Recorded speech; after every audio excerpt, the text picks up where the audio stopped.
The dust never settled in Silver Ridge.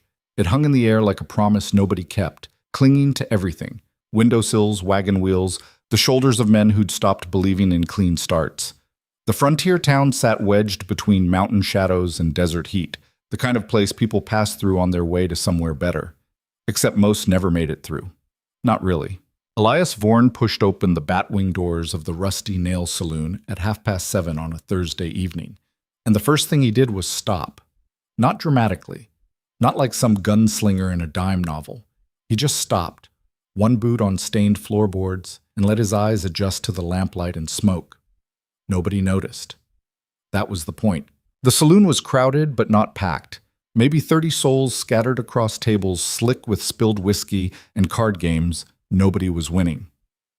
A piano player hunched in the corner, fingers moving through a melody that sounded tired even before it started. Conversations hummed low, the kind of talk that didn't want to be overheard. The air smelled like tobacco, sweat, and something sharper. Fear, maybe. Or just the residue of too many bad decisions compressed into wooden walls. Elias moved to the bar without looking at anyone directly. That was a skill.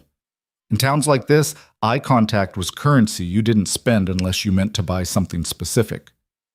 The bartender was a thick-shouldered man with gray streaking through his beard and hands that had seen their share of broken bottles.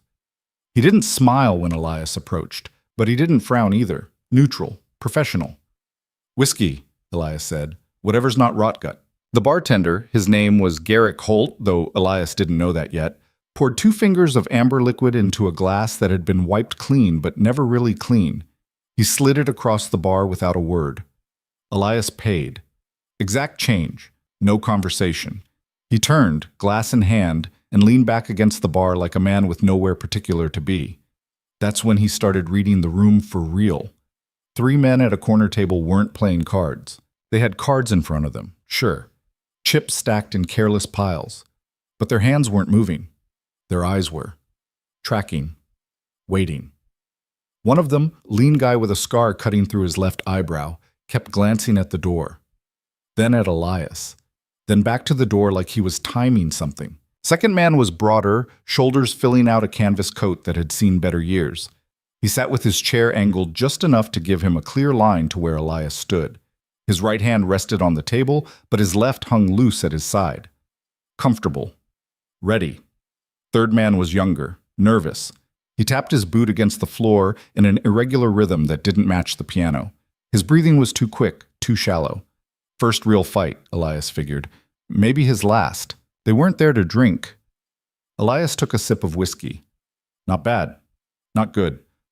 Exactly what you'd expect in a place like this. The rest of the room had its own currents. 2 miners near the back, arguing quietly about claim boundaries. A woman in a faded blue dress dealing cards at a table where nobody seemed to be winning. A rancher type nursing a beer and staring at nothing in particular, the kind of stare that said he'd already given up on whatever brought him here. But the 3 men in the corner, they were the only ones pretending. Elias set his glass down on the bar behind him without turning around. "Those 3, he said quietly. Garrick Holt was close enough to hear. "How long they've been waiting?" Holt didn't look up from the glass he was wiping. "About an hour before you walked in." "They regulars?" "Never seen them before today." Elias nodded once. That answered that. "They know who I am?" Holt's hand paused for just a second. Then he kept wiping. "If they're here for you, they know. And if I walk out that door right now?" 2 more outside. Saw them taking positions when the sun started dropping. Elias almost smiled. Almost. 5 men for 1 stranger. Somebody's feeling cautious. Or somebody knows your reputation. That was the thing about reputations. They arrived before you did, painted pictures that were never quite accurate, and made people do stupid things out of fear or ambition or both. Elias had spent years trying to live quiet, trying to be nobody worth noticing. But some stains don't wash out, and some names don't stay buried. "Appreciate the honesty," Elias said. Holt finally looked at him, eyes that had seen too much to be surprised by anything. "Didn't do it for you. Did it because I'm tired of cleaning blood off my floor." "Fair enough." Elias picked up his glass and took another sip, slower this time. He let the moment stretch, let them wonder. The three men in the corner were getting twitchy now, the young one especially. His boot tapping had stopped. His hand kept drifting toward his belt, then pulling back. Classic tell. The piano player finished his song and started another. Same key, different sadness. "They're going to make a move soon," Holt said, voice low. "Probably when you head for the door." "Probably," Elias agreed. "You planning to give them that chance?" Elias set his glass down. Empty. "No." He didn't move fast. That was the trick. Fast looked desperate. Fast looked scared. He moved like a man finishing his drink and deciding what to do next, like he had all the time in the world. He turned his back to the corner table completely. Behind him, he heard it, the scrape of a chair, the shift of weight, the sharp intake of breath that came right before someone committed to something stupid. Elias counted to 3. On 2.5, he moved. The scarred man had his gun halfway out of its holster when Elias spun and closed the distance between them in 2 long strides. Elias's hand clamped down on the man's wrist, twisting hard and upward. Bone met tendon at the wrong angle. The gun clattered to the floor. The broad-shouldered one was faster. He'd already drawn, already had the barrel coming up. But Elias had the scarred man between them now, a human shield who suddenly realized what it felt like to be on the wrong end of your own plan. "Don't," Elias said, calm, clear. Broad Shoulders hesitated. That was his mistake. Elias shoved the scarred man hard into his partner. They went down in a tangle of limbs and curses. The young one stood frozen, hand trembling near his pistol, eyes wide like a rabbit watching a wolf decide whether it was hungry. "Walk away," Elias told him. The kid's hand twitched. "I said walk." The young man's Adam's apple bobbed. His hand moved, not toward his gun, but away from it. He took 1 step back, then another. Then he turned and practically ran for the door. The saloon had gone completely silent. Even the piano had stopped. Elias picked up the scarred man's pistol from where it had fallen. He checked the cylinder, fully loaded, well-maintained, then emptied the rounds into his palm. They clinked as he dropped them into his coat pocket. The scarred man was on his knees now, clutching his wrist. His partner was still on the floor, trying to untangle himself. "Who sent you?" Elias asked. Scarface spit blood. "Go to—" Elias stepped on his injured wrist. Not hard, just enough. The man's curse turned into a howl. "I'm going to ask one more time," Elias said, voice still calm, still reasonable. "Then I'm going to stop being polite. Who sent you?" "Kellen," the man gasped. "Darius Kellen." Elias eased the pressure. "Why?" "Didn't say, just paid. Said you'd be coming through, said to make it quiet." "Doesn't seem very quiet now." The broad-shouldered one had finally gotten to his feet. He looked at his partner on the ground, at Elias, at the gun he'd dropped somewhere in the scuffle. His face went through several calculations before settling on resignation. "We done here?" he asked. Elias considered it. "Depends. You going to make another try?" "Not tonight." "Not ever?" The man's jaw worked. Pride versus survival. Survival won. "Not ever." "Smart." Elias stepped back. "Get him out of here. Tell Kellen if he wants to talk to me, he can do it himself." They left. Slowly. The scarred man needed help walking. Nobody in the saloon moved to help them. Nobody even looked. The piano started up again before they were out the door. Same song, same tired melody. Elias walked back to the bar. Holt already had another glass of whiskey waiting. "Thought you said you didn't want blood on your floor," Elias said. "You didn't spill any. I'm impressed." Elias took the drink. "Darius Kellen, that name mean anything to you?" Holt's expression didn't change, but something shifted behind his eyes. "Means everything in this town." "He run it?" "Owns it. Difference being you can overthrow someone who runs a place. Kellen owns the mines, owns the bank, owns enough people that the distinction doesn't matter anymore." "And the law?" "Marshal Rourke," Holt snorted. "He wears a badge. That's about where it ends." Elias nodded slowly, processing. "So if Kellen wanted someone dead, nobody'd ask questions, nobody'd investigate. Body'd be in the ground before sunrise, and life would go on like nothing happened." "Except I'm not dead." "No," Holt agreed. "You're not." Elias finished his second whiskey. It tasted worse than the first, or maybe he was just paying attention now. Where can I find Kellen?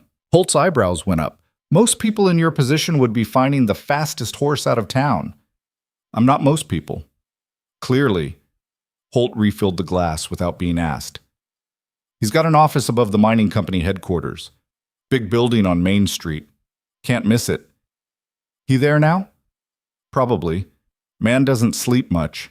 Too busy counting money and deciding who lives and dies. Elias left coins on the bar.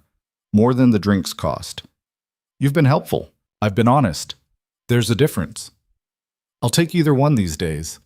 Holt leaned forward, voice dropping. Listen, I don't know who you are or what your business with Kellen might be, but I've seen men walk into that building before. Strong men, smart men. None of them walked out the same. Most didn't walk out at all.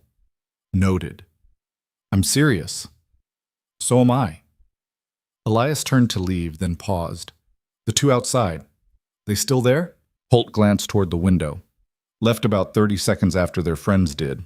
Running, from the look of it. Good. Elias pushed through the batwing doors and stepped into the night. The street was darker than it should have been. Silver Ridge had lampposts, but half of them were out. Not broken, just not lit. Like the town had decided it preferred shadows. Elias stood on the wooden sidewalk and let his eyes adjust. The mining company building was exactly where Holt said it would be. 3 stories, brick construction, practically a monument in a town of clapboard and canvas. Lights burned in the upper windows. He started walking. Main Street was quiet. A few people moved in the distance, shapes without details. A dog barked somewhere, the sound bouncing off false front buildings. Someone laughed behind closed doors, the kind of laugh that had whiskey in it. Elias kept his pace steady.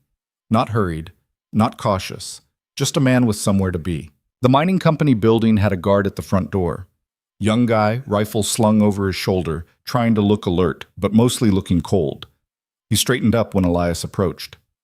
Building's closed, the guard said. Kellen expecting me. The guard blinked. He didn't say, ask him. Tell him Elias Vorn is here. The guard's face went pale. Just slightly. Just enough. The name meant something. That was interesting. Wait here, the guard said, and disappeared inside. Elias waited. He counted windows, noted exits, observed the street behind him in the reflection of dark glass. Old habits. The guard came back faster than expected. He'll see you. 3rd floor. Take the stairs on the right. Inside, the building was warmer, carpeted. The kind of place that wanted you to know money lived here. Oil paintings on the walls, landscapes that didn't look anything like the desert outside. A chandelier that probably cost more than most people in town earned in a year. Elias took the stairs. His boots were loud on polished wood. He didn't try to be quiet. The 3rd floor was a hallway with 3 doors. Only one had light showing underneath. He knocked. Come in, said a voice that sounded used to being obeyed. The office was exactly what Elias expected. Large desk, leather chairs, maps on the walls showing mining claims and property lines. A safe in the corner, doors closed. And behind the desk, a man who looked like he'd been carved from the same rock his miners pulled from the earth. Darius Kellen was maybe 50, with iron gray hair swept back from a face that had learned how to smile without meaning it. He wore a vest and tie even at this hour. His hands were clean, too clean. Elias Vorn, Kellen said, leaning back in his chair. I'll admit I didn't expect you to walk through my front door. Seemed simpler than the alternative. Most men would have run, after what happened at the saloon. I'm not most men. Kellen smiled, still no warmth in it. No, you're not. Your reputation precedes you. Though, I must say, reputation and reality don't always align. They aligned well enough tonight. Indeed, Kellen gestured to a chair. Sit. Have a drink. Let's talk like civilized people. Elias didn't sit. Why'd you send 5 men to kill me? Straight to it then. Fair enough. Kellen poured himself a drink from a crystal decanter. Didn't offer one to Elias. Let's call it preventive maintenance. You have a history of disrupting established orders. I've worked very hard to build something here in Silver Ridge. I prefer it stays built. I'm just passing through. Are you? Kellen took a sip. Because men like you don't just pass through. You leave marks, break things, ask uncomfortable questions. I've seen it before, so forgive me if I decided to address the problem before it became one. Except now you've made it one. Kellen's smile finally faded. Perhaps. Or perhaps you'll be reasonable. I'm prepared to offer you a considerable sum to continue your journey elsewhere. Tonight. No questions.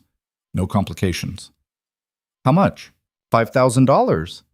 It was a lot of money. Enough to start over somewhere. Enough to disappear for years if you were careful. No, Elias said. Kellen's jaw tightened. You're making a mistake. Probably, but it's mine to make. Then we have a problem. We do. Silence stretched between them. Outside, the wind picked up, rattling windows. You know what happens to people who become problems in my town? Kellen asked quietly. I can guess. And yet you're still here. Still here. Kellen set his glass down with careful precision. You think you're the first person to try to stand up to me? You think this is new? I've buried better men than you, Vorn, smarter men. Men with armies behind them. What do you have? Just me. Just you. Kellen laughed, but there was no humor in it. That's either very brave or very stupid. Usually both. Kellen stood. He walked to the window, hands clasped behind his back. There's something you should understand about Silver Ridge. This isn't just a town. It's a machine.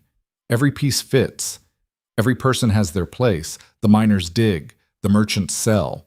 The lawman looks the other way, and I make sure it all keeps running. Remove me, and the whole thing collapses. Maybe it should.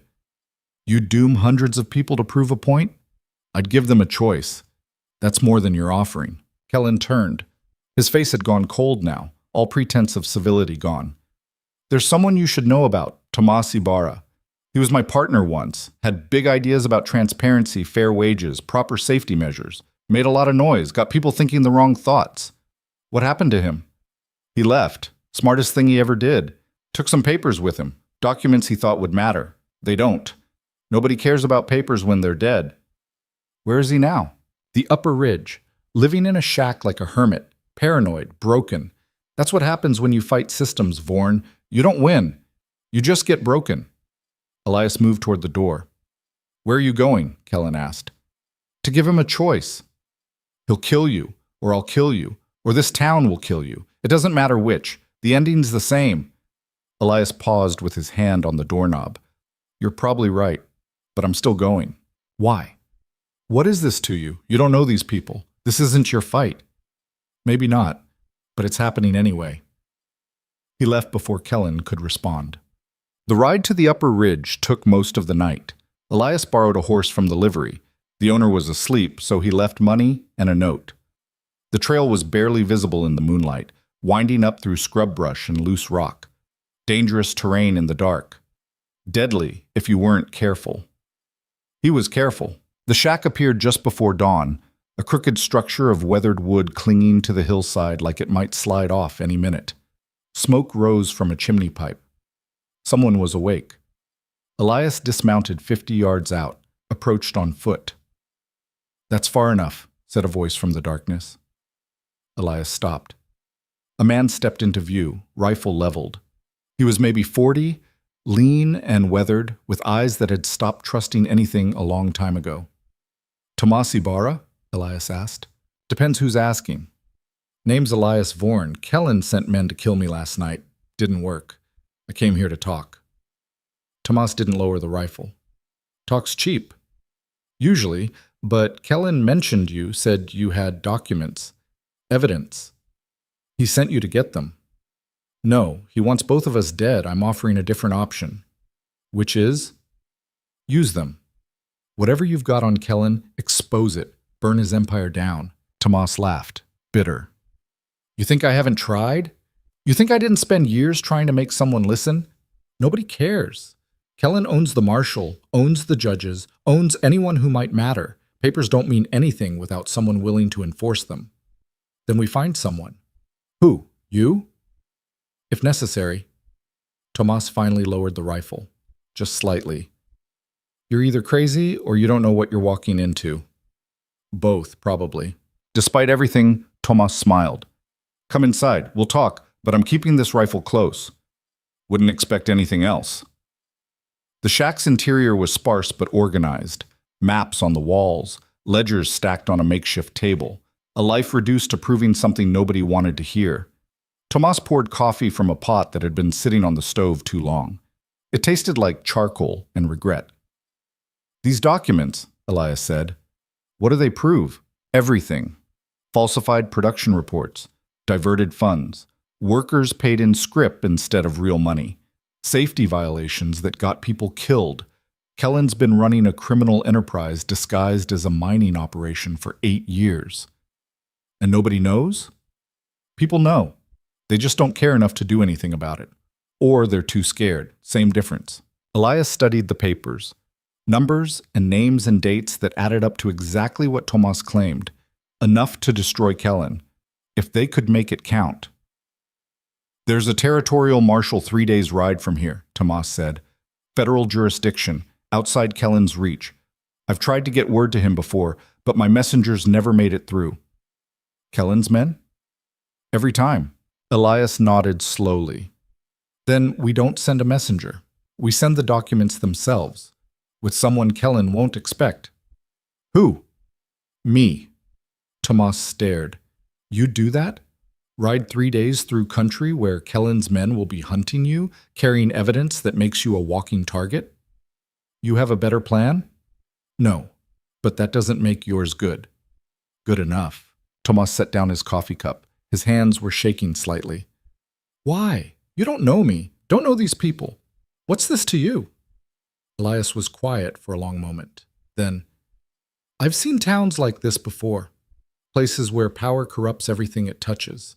Where good people stop trying because trying costs too much. I can't fix all of it. Can't save everyone. But I can make sure the people who do the corrupting pay the price. That's not an answer. It's the only one I've got. Tomas laughed again, but this time it sounded almost real. You really are crazy. Probably. They spent the next hour organizing the documents. Tomas knew which papers mattered most, which ones would stand up in court. Elias committed names and dates to memory, backups in case something happened to the physical evidence. As the sun started to rise, painting the desert in shades of copper and gold, Tomas handed over a leather satchel containing everything that mattered. There's one more thing you should know, Tomas said. Kellen has a man on his payroll, someone close to the territorial marshal's office. I don't know who, but information leaks. That's how my other messengers got caught. Then I don't go to the office. I find the marshal directly, force his hand before anyone can warn Kellen. That'll take time you might not have. Then I better move fast. Elias mounted his horse. The satchel felt heavier than it should. Vorn, Tomas called out.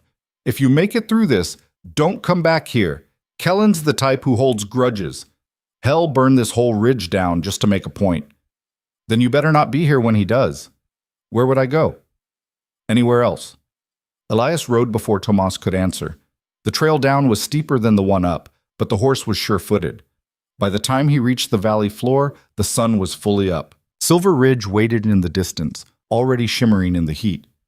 Elias didn't head toward it. Instead, he circled wide, staying in the rough country where eyes wouldn't track him as easily. He needed to get clear of Kellen's immediate reach before committing to the long ride. But first, there was something else he needed to do. Marshal Caleb Rourke kept an office on the quiet end of Main Street, a small building with a faded sign and bars on the windows. Elias tied his horse out front and walked inside without knocking. Rourke was at his desk reading a newspaper that was 3 weeks old. He looked up when Elias entered, and his expression went carefully neutral. Can I help you? Rourke asked. Hope so. I'm Elias Vorn. Rourke set the paper down slowly. I heard about last night. Saloon, the mining office. Then you know why I'm here. Actually, I don't. Elias pulled out a chair and sat down uninvited. I'm giving you a choice, Marshal. You can keep playing Kellen's game, or you can remember what that badge used to mean. Rourke's face hardened. You don't know anything about me. I know you're not stupid. I know you've seen what Kellen does, and I know you've looked the other way enough times that it's become habit, but habits can break. And if I don't want them to, then this town stays broken. People keep dying. And when it all finally comes apart, and it will, you'll be standing in the rubble wondering when you stopped being a lawman and started being a coward.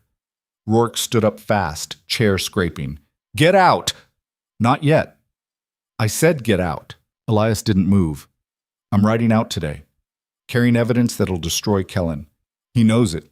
He's going to come after me, and when he does, this town is going to tear itself apart. What happens next depends on whether there's anyone left who remembers what law actually looks like. That's not my problem. It's exactly your problem. You're the marshal. I'm one man with a badge in a town full of people who'd rather see me dead than do my job. Then die doing your job. At least it means something. The words hung in the air like gun smoke. Rourke sat back down. He looked older suddenly, tired. You don't understand what it's like here. I understand enough. No, you don't. Kellen didn't build this empire with threats. He built it with dependency. The mine employs half the town. The bank holds everyone's money. The company store extends credit that keeps families fed. You take Kellen down, and hundreds of people lose everything. They've already lost everything, they just haven't noticed yet. Rourke was quiet for a long time. When he finally spoke, his voice was barely above a whisper. What do you want from me? I want you to be ready. When the evidence reaches the territorial marshal, when the federal investigators come, when Kellen makes his play, I want you to choose the right side, just once, that's all. And if I can't, then you couldn't, but at least you'll know you had the chance. Elias stood to leave. Vorn, Rourke said, you really think you're going to make it 3 days across open country with Kellen hunting you? No idea, but I'm going to try. Why? Because someone has to. Elias walked out into the morning sun. His horse was waiting. The satchel was secure. Silver Ridge spread out behind him, a town that didn't know it was about to change forever. He rode west, toward the territorial capital, toward whatever waited on the road between here and justice. Behind him, in Darius Kellen's office, decisions were being made. And in a small marshal's office, Caleb Rourke sat staring at his badge, wondering when exactly he'd stopped believing in it. The trap had been set. Now it was just a question of who'd be caught in it when it finally sprung. The horse beneath Elias had started limping by noon. Not badly, just enough to notice. A stone caught in the left rear shoe, probably, or maybe the animal was just getting tired. Either way, it meant stopping, and stopping meant time Elias didn't have. He'd made it maybe 15 miles west of Silver Ridge before the terrain turned hostile. The valley floor gave way to broken country, arroyos cutting through red earth, rock formations that looked like God had gotten angry and thrown furniture. Beautiful in a way that wanted to kill you if you weren't paying attention. Elias dismounted near an outcropping that offered shade and some cover. The sun was past its peak, but still brutal. Heat shimmered off the rocks in waves that made the horizon dance. He checked the horse's hoof. Stone, like he'd figured. He worked it loose with his knife, talking to the animal in low tones that didn't mean anything except that someone was there and trying to help. The satchel sat on a flat rock beside him, leather worn soft from handling. Inside, papers that could destroy a man's empire. Outside, a desert that didn't care about justice or corruption or any of it. Elias gave the horse water from his canteen. Not much. They both needed to ration, but enough. The animal drank gratefully, then went back to being stoic about the whole situation. That's when Elias saw the dust. 3 riders, maybe 4. Distance made it hard to tell. Coming from the direction of Silver Ridge, following the same rough trail Elias had taken, moving faster than they should if they cared about their horses lasting. He watched them for a full minute, calculating angles and time. They were maybe an hour behind. Closing. Kellen hadn't wasted time. Elias mounted up. The horse protested slightly, still sore, but moved when asked. They continued west, but now Elias kept to the harder ground where tracks wouldn't show as clear. It slowed him down. The math wasn't in his favor, but running straight and getting caught was worse than running smart and maybe getting away. The land rose and fell in ridges that looked identical until you were right on top of them. Elias used that. He'd swing wide around a formation, circle back, cut across terrain that looked impassable but wasn't if you were willing to risk it. Every trick he knew to make tracking him harder. By the time the sun started its descent, painting everything orange and purple, He'd maybe bought himself another hour.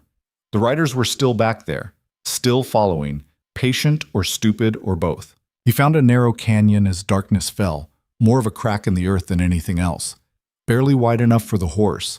It twisted back on itself, and about 30 yards in there was an overhang. Good cover, defensible if it came to that. Elias led the horse in carefully. The animal didn't like it, too enclosed, too many shadows, but trusted him enough to follow. He didn't build a fire. Cold camp, jerky and water, and trying not to think about how far he still had to go.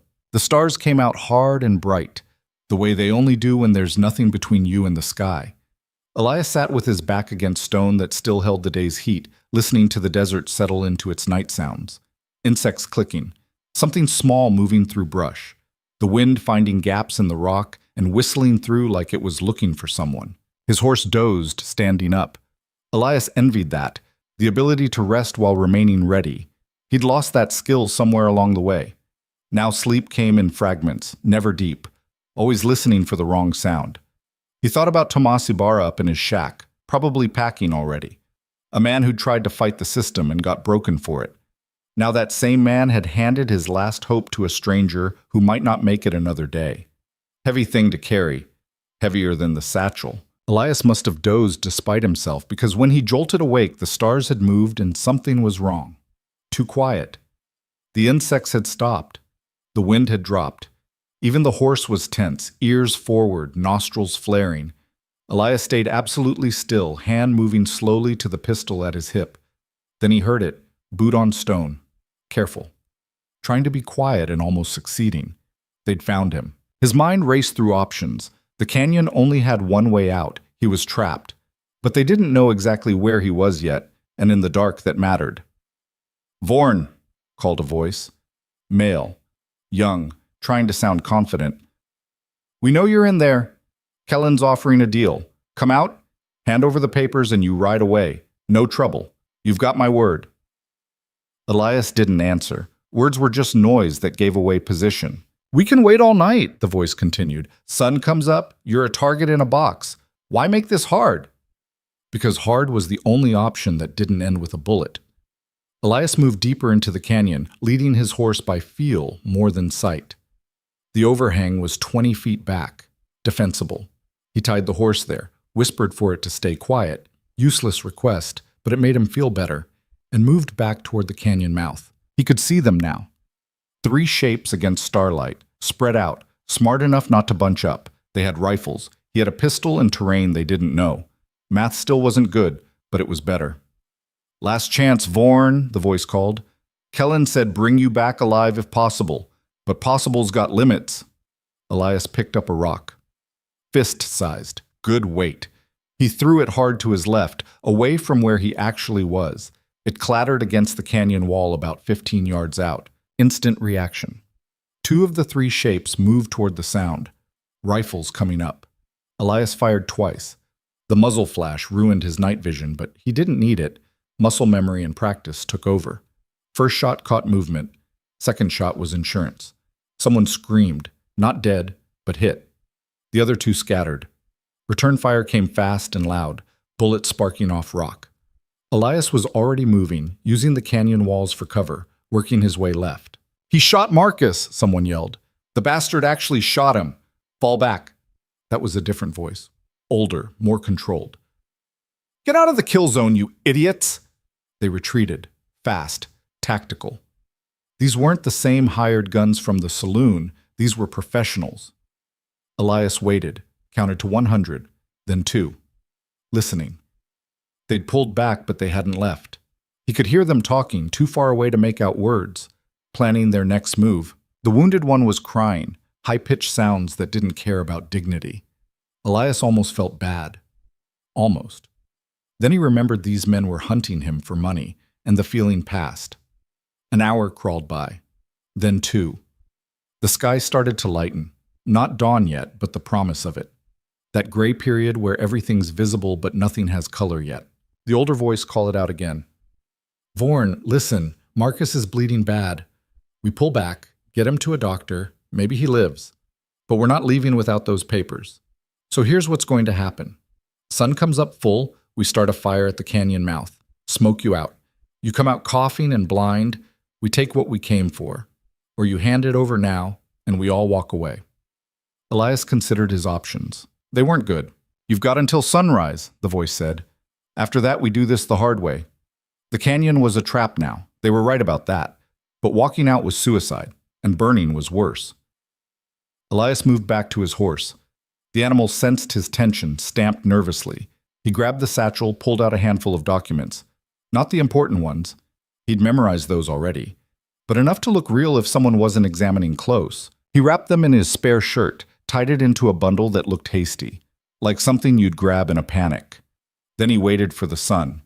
It came slow, and then all at once, the way it does in the desert.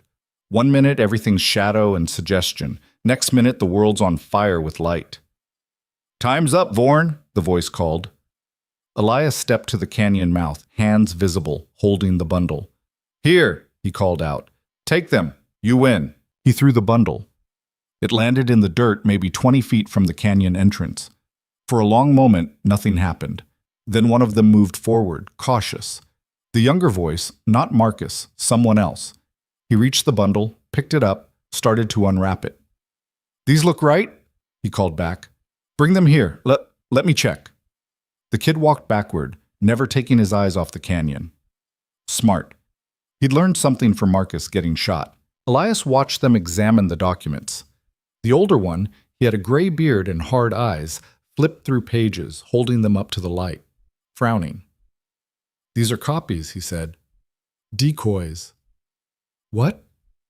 "These aren't the originals. Look at the signatures. They're traced. Clever, but not clever enough." The kid swore. "He played us. He bought time." The bearded man looked toward the canyon. "Vorn, nice try. But we're not stupid. Real papers. Now, or we burn you out and take them off your corpse." Elias was already moving. While they'd been distracted with the decoys, he'd worked his way to a different part of the canyon, a crack in the wall that was almost a side passage. Narrow. Barely wide enough for him. Definitely too narrow for the horse. He hated leaving the animal. But dead men can't help horses. He squeezed through the crack, rock scraping his shoulders. It angled upward, turning into a natural chimney. Handholds worn smooth by water and time. He climbed. Below he heard them starting the fire. Smoke would come soon. Then coughing. Then they'd rush in and find an empty canyon and a confused horse. Elias kept climbing. His hands were cut. His shoulders were screaming. But he climbed. The chimney opened onto a ledge maybe 40 feet above the canyon floor. From here he could see them, 3 men, one of them sitting with his leg wrapped in a bloody bandage. Marcus. The kid was piling brush at the canyon mouth. The bearded one was watching everything with the patience of someone who'd done this before. Elias pulled himself onto the ledge, breathing hard. The satchel was still strapped across his chest, real documents still inside. They didn't know. Not yet. He moved along the ledge, away from the canyon, looking for a way down that didn't involve falling. The rock face was steep, but not impossible. He'd climbed worse. Behind him, smoke started to rise. "He's going to regret this," he heard the kid say. "Probably already does," the bearded man replied. "Set it. Let's see how long he lasts." Elias climbed down the far side of the rock formation, away from where they could see. His hands kept slipping. Twice, he almost fell. But he made it. The ground on this side was rougher. No trail, just broken desert stretching to the horizon. He started walking, fast, putting distance between him and the canyon. A mile out, he heard the explosion. Not big, controlled. They'd used something to blow the brush fire deeper into the canyon, force the smoke in. Elias hoped the horse would have the sense to run. Probably not. Horses and scents didn't always overlap. He kept walking. The sun climbed higher. No water, no hat. Bad combination in desert heat. Elias had maybe 2 hours before the real problems started. Dehydration, disorientation, the kind of mistakes that killed you slow. He needed to find water or civilization, preferably both. Neither seemed likely. Then he saw the dust again. Riders. Coming from the north this time. Different angle. These weren't Kellen's men from the canyon, wrong direction, which meant more hunters. Kellen had sent multiple teams, of course he had. Elias changed direction, angling south toward a rock formation that might offer cover. His legs were getting heavy. The satchel felt like it weighed 100 pounds. Heat distortion made the rocks ahead shimmer and dance. He made it to the formation before the riders closed in. Barely. He collapsed in the shadow of a boulder, pulling air into lungs that felt like they were full of sand. The riders approached, 4 of them. They slowed when they reached the spot where his tracks ended at the rocks. "He's here somewhere," one of them said. "Tracks are fresh." "Spread out. Check the formation. He can't have gone far on foot in this heat." Elias checked his pistol. 3 rounds left, 4 riders. Math was getting worse by the hour. Footsteps. Closer. Someone was working their way through the rocks methodically. Professional. Thorough. Elias stayed low, breathing shallow, waiting. A shadow fell across him. He looked up. The man standing there was big, 6.5 feet of muscle and bad intentions. He had a rifle pointed right at Elias's chest. "Found him," the man called out. The others converged. Elias didn't move. No point. 4 rifles, 3 bullets, clear outcome. The big man smiled. No warmth in it. "Kellen wants those papers. Where are they?" Elias didn't answer. "We can do this easy or hard. Your choice. How about you let me rest a minute, and then I'll consider the options." The big man's smile disappeared. "Funny. Kellen said you'd be funny." He stepped closer. "He also said if you didn't cooperate, we should encourage you." The rifle butt came fast. Elias tried to dodge, but his body wasn't responding right. Dehydration and exhaustion had slowed him down. The stock caught him across the jaw. His head snapped back, stars, darkness at the edges. "That's encouragement," the big man said. "Want more?" Elias spit blood. "You're not getting the papers." "Everyone says that. Everyone's wrong." The second blow caught him in the ribs. Something cracked. Pain bloomed white-hot across his chest. "Papers. Now." Elias's hand moved toward the satchel, slowly, like he was giving up. The big man watched, satisfied. Then Elias's hand kept moving past the satchel to his boot. He pulled the knife hidden there and drove it upward in one motion. Muscle, memory, desperation. Both. The blade caught the big man in the thigh, deep, femoral artery if Elias was lucky. The man screamed and stumbled back. The rifle went off, wild shot, nowhere close. Elias rolled left as the other 3 opened fire. Bullets sparked off rock. He came up running, bent low, zigzagging through the formation. His ribs were screaming. His vision was blurring, but he ran. Behind him, the big man was still screaming. Someone was yelling for a tourniquet. The others were cursing, reloading, trying to figure out where their target went in the maze of rocks. Elias found a crevice and dropped into it. Landed hard. The broken rib sent lightning through his chest. He bit down on a scream. Above him, footsteps. Searching. He can't have gone far. He's hurt. So is Davis. We need to stop the bleeding, or he's dead. Forget Davis. Kellen wants those papers. Davis is dying. And we'll all be dying if we go back empty-handed. Find Vorn now. The footsteps spread out, searching, systematic. Elias pressed himself into the crevice and tried to become invisible. His breathing was too loud, too fast. He forced it slower, quieter. Minutes passed like hours. Then he heard a horse. Different sound, wrong direction. The footsteps above stopped. "Who the hell is that?" someone said. Elias risked a look. Through the crack between rocks, he could see a rider approaching from the west, alone, moving at an easy pace, not hunting, not running, just riding. The 3 remaining men converged on the rider, rifles raised. "That's far enough," one of them called. "State your business." The rider stopped, raised both hands slowly. "Easy, boys. I'm just passing through." The voice was familiar. Took Elias a second to place it. Garrick Holt, the bartender from Silver Ridge. "You're a long way from your saloon," one of Kellen's men said. "Had some business out this way. Didn't expect a welcoming committee. You see anyone else out here? Man on foot, carrying a satchel." Holt was quiet for a moment. "Can't say I have. Why? He important?" "Kellen's business, not yours." "Fair enough." Holt started to turn his horse. "I'll just be going then." "Not so fast. We need to search your saddlebags." "That's not happening." The rifle came up again. Wasn't a request. Holt sighed. You boys are making a mistake. We'll take our chances. What happened next was fast. Holt's hand dropped to his hip. Not for a gun, but for something else. He threw it. A small pouch. It hit the ground between the three men and burst in a cloud of white powder. The men stumbled back, coughing, eyes watering. Lime powder, or something similar. Not lethal, but effective. Holt spurred his horse forward, reached down, and somehow managed to grab Elias's arm as he burst from the crevice. Muscle and momentum pulled Elias up and across the saddle. They were moving before Kellen's men could clear their eyes enough to shoot. The horse wasn't built for two riders. It complained but ran anyway. Holt guided them through the rocks, taking turns that seemed random but probably weren't. After a quarter-mile, they slowed. Holt helped Elias sit up properly behind him. You look like hell, Holt said. Feel worse. Broken rib? At least one. Well, try not to die before we get where we're going. I didn't ride all this way to carry a corpse. Where are we going?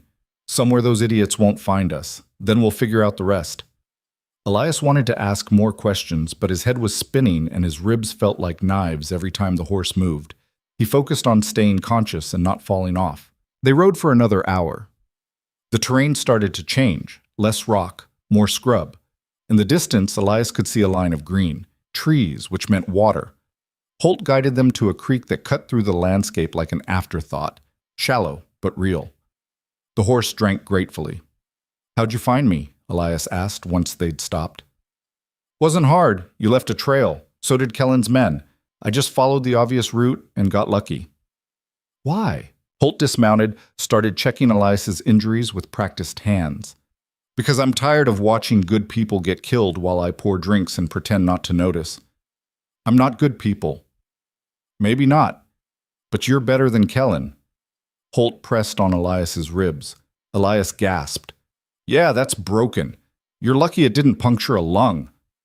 Doesn't feel lucky. It will when you're still breathing tomorrow. Holt pulled out a flask. Drink this. It'll help with the pain. Elias took it. Whiskey, good whiskey. He drank. So what's the plan? Holt asked. You still trying to make it to the territorial capital? That was the idea. You're in no shape to ride 3 more days. Hell, you're barely in shape to sit upright. Don't have much choice. There's always choices. Just some are worse than others. Holt sat down on a rock, thinking. There's a telegraph office in Copper Springs. Small mining town about 8 hours northeast. I've got a friend there. We could send word to the territorial marshal. Have him come to us instead of us going to him. Kellen has people everywhere. Word might not get through. My friend's reliable, and Copper Springs is outside Kellen's normal reach. It's a risk, but everything's a risk right now. Elias considered it. His body was making the decision for him. He wasn't going to last 3 more days in the saddle. 8 hours to Copper Springs might be manageable. Maybe. All right, he said. Copper Springs. Good. But we rest first. You need food and water and at least a few hours of actual sleep. Otherwise, you'll fall off the horse halfway there and I'll have to drag you the rest of the way. They made camp in a cluster of rocks near the creek. Holt had supplies. Dried meat, bread that was only a little stale, coffee. Luxuries compared to what Elias had been working with. While they ate, Holt told him about Silver Ridge after he'd left. Town's getting nervous, Holt said. Word spread about what happened at Kellen's office. About you riding out with evidence. Some people are excited. Most are scared. Kellen's been making examples. Had 2 miners arrested for theft yesterday. Everyone knows it's nonsense, but nobody's saying anything. Rourke letting it happen? Rourke's in an interesting position. He's been quieter than usual.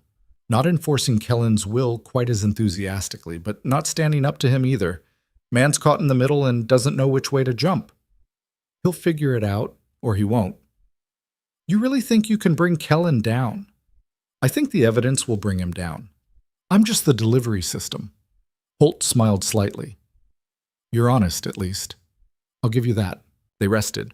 The sun moved across the sky. Elias's ribs hurt less when he stayed still, so he stayed still. Can I ask you something? Holt said after a while. Sure. What'd you do? Before all this? Before you became whatever you are now? Elias was quiet for a long time. Lot of things. Not all of them good. That's not an answer. It's the only one you're getting. Holt nodded. Fair enough.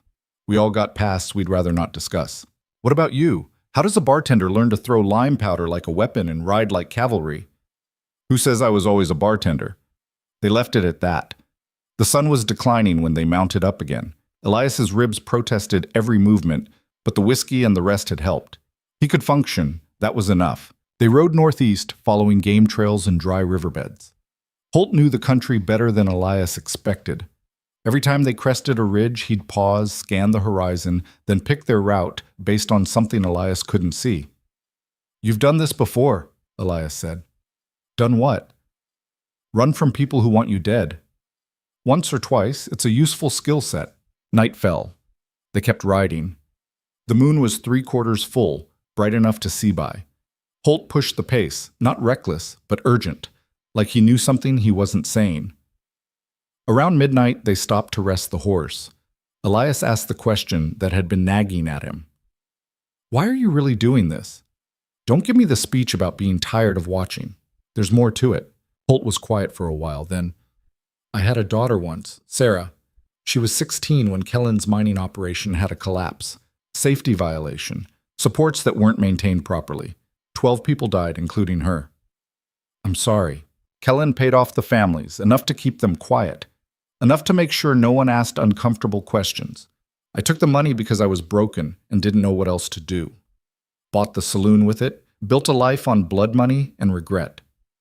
Holt's voice was flat, empty. So when I saw you walk into my bar and refuse to back down from the same man who killed my daughter, I thought maybe this was my chance to balance the scales. This won't bring her back. No, but it might mean she didn't die for nothing. They rode on in silence. Copper Springs appeared just before dawn, a collection of weathered buildings clinging to a hillside like they might slide off any minute. Smaller than Silver Ridge, rougher, but alive in a way Silver Ridge wasn't. People here looked at you direct. Suspicious maybe, but not defeated. Holt led them to a building on the edge of town. 2 stories, painted white once, but that was a long time ago. A faded sign read, Telegraph and Post. They dismounted. Elias's legs nearly gave out when his feet hit the ground. Holt steadied him. Friend of mine runs this place, Holt said. Name's Benjamin Wade. He's solid. They went inside. The office was small, cluttered with equipment and papers. A man looked up from behind a desk, maybe 60, mostly bald, with spectacles that magnified his eyes. Garrick, the man said, surprised. Didn't expect to see you. Need a favor, Ben. Big one. Wade's eyes shifted to Elias, taking in the dust, the blood, the way he was holding his ribs. What kind of favor? The kind that might get you killed if Kellen finds out. Wade considered that. Then he nodded. All right. What do you need? Telegraph to the Territorial Marshal's office. Priority message. Needs to get through clean, no interference. What's the message? Elias pulled the satchel off his shoulder, wincing as it moved, and set it on the desk. Evidence. Enough to put Darius Kellen away for decades, maybe forever. The Marshal needs to know it exists and where to find it. Wade opened the satchel, looked through the papers. His expression changed as he read. This is real, he said quietly. Every word. Kellen's going to come for you, for all of us. Probably. Wade closed the satchel. Then I better send this message fast. He moved to the telegraph equipment, fingers already composing the message in his head. The key started clicking, Morse code racing across wires toward the territorial capital. Elias sat down carefully. His ribs were on fire. His head was spinning. But they'd made it. The message was going out. Whatever happened next, at least the truth was in motion. Holt handed him water. You did good. Haven't done anything yet. This is just the first part. Then rest up, because the second part's going to be worse. The telegraph kept clicking. Wade's fingers moved with practiced precision. Outside, Copper Springs was waking up. People starting their day, having no idea that everything was about to change. Elias closed his eyes. Just for a minute. Just to rest.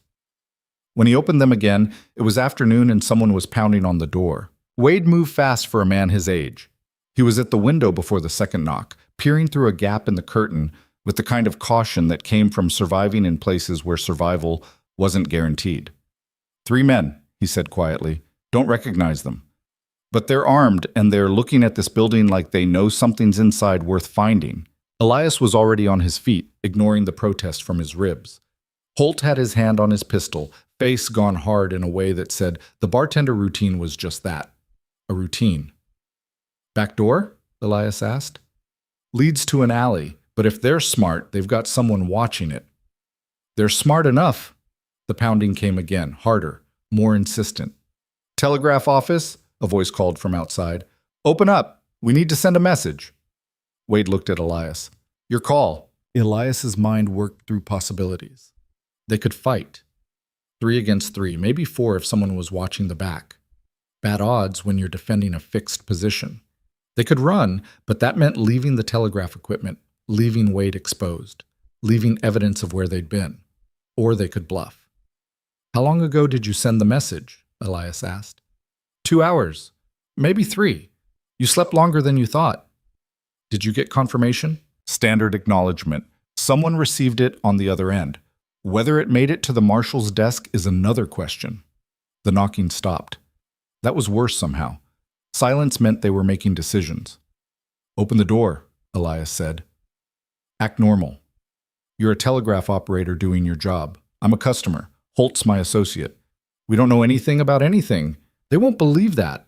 Doesn't matter what they believe. Matters what they can prove. Wade moved to the door. His hand hesitated on the latch for just a second, the kind of moment where you could still turn back, still choose the safe path. Then he opened it. The 3 men standing outside were cut from the same cloth as the ones Elias had fought in the desert. Hired professionals. The kind who did ugly work for good money and didn't ask questions that might cost them sleep. The one in front was older than the others. 50s maybe. Gray at the temples. Eyes that had seen enough to stop being surprised by human nature at its worst. He looked past Wade to Elias and Holt standing inside. Gentlemen, he said. His voice was measured, polite even, which somehow made it more threatening. Hope we're not interrupting anything important. Just sending some telegrams, Wade said. What can I do for you? We're looking for someone. Man traveling with a leather satchel, probably injured, might have come through here in the last day or so. The gray-haired man's eyes never left Elias. Seen anyone matching that description? Lots of people come through. Mining town, telegraph office, we get traffic. I'm sure you do, but this particular person would stand out. The injury especially, maybe a broken rib, some cuts. The kind of damage a man picks up when he's running from something. Wade shrugged. Haven't seen anyone like that. Sorry. The lie hung in the air like smoke. Everyone in the room knew it was a lie. The question was what they were going to do about it. The gray-haired man smiled, no warmth in it. That's interesting, because we followed tracks here, clear as day, horse carrying 2 riders. One of those riders was injured. You can tell from the blood on some of the rocks where they stopped to rest. A lot of injured people in mining country, Holt said. His voice was casual, but his posture wasn't. Doesn't mean they all come here. True enough? The man took a step inside, uninvited. His 2 companions followed. Mind if we look around, just to be thorough? Actually, I do mind, Wade said. This is private property and a federal telegraph office. You want to search it? You bring a warrant. Federal telegraph office. Good point. The gray-haired man walked to the telegraph equipment, looked at it like he knew what he was seeing. Been busy today? Normal traffic. Any messages to, say, the territorial marshal's office? Wade's face stayed neutral. Can't discuss customer communications. Confidentiality. Of course. Privacy is important. The man's hand moved toward the telegraph log, the book where Wade recorded every message sent and received, standard procedure, required by law, and a record of exactly what Elias needed hidden. Elias moved, not fast enough to seem aggressive, just fast enough to put himself between the man and the log. We've answered your questions, Elias said. Time for you to leave. The gray-haired man looked at him, really looked, taking in details.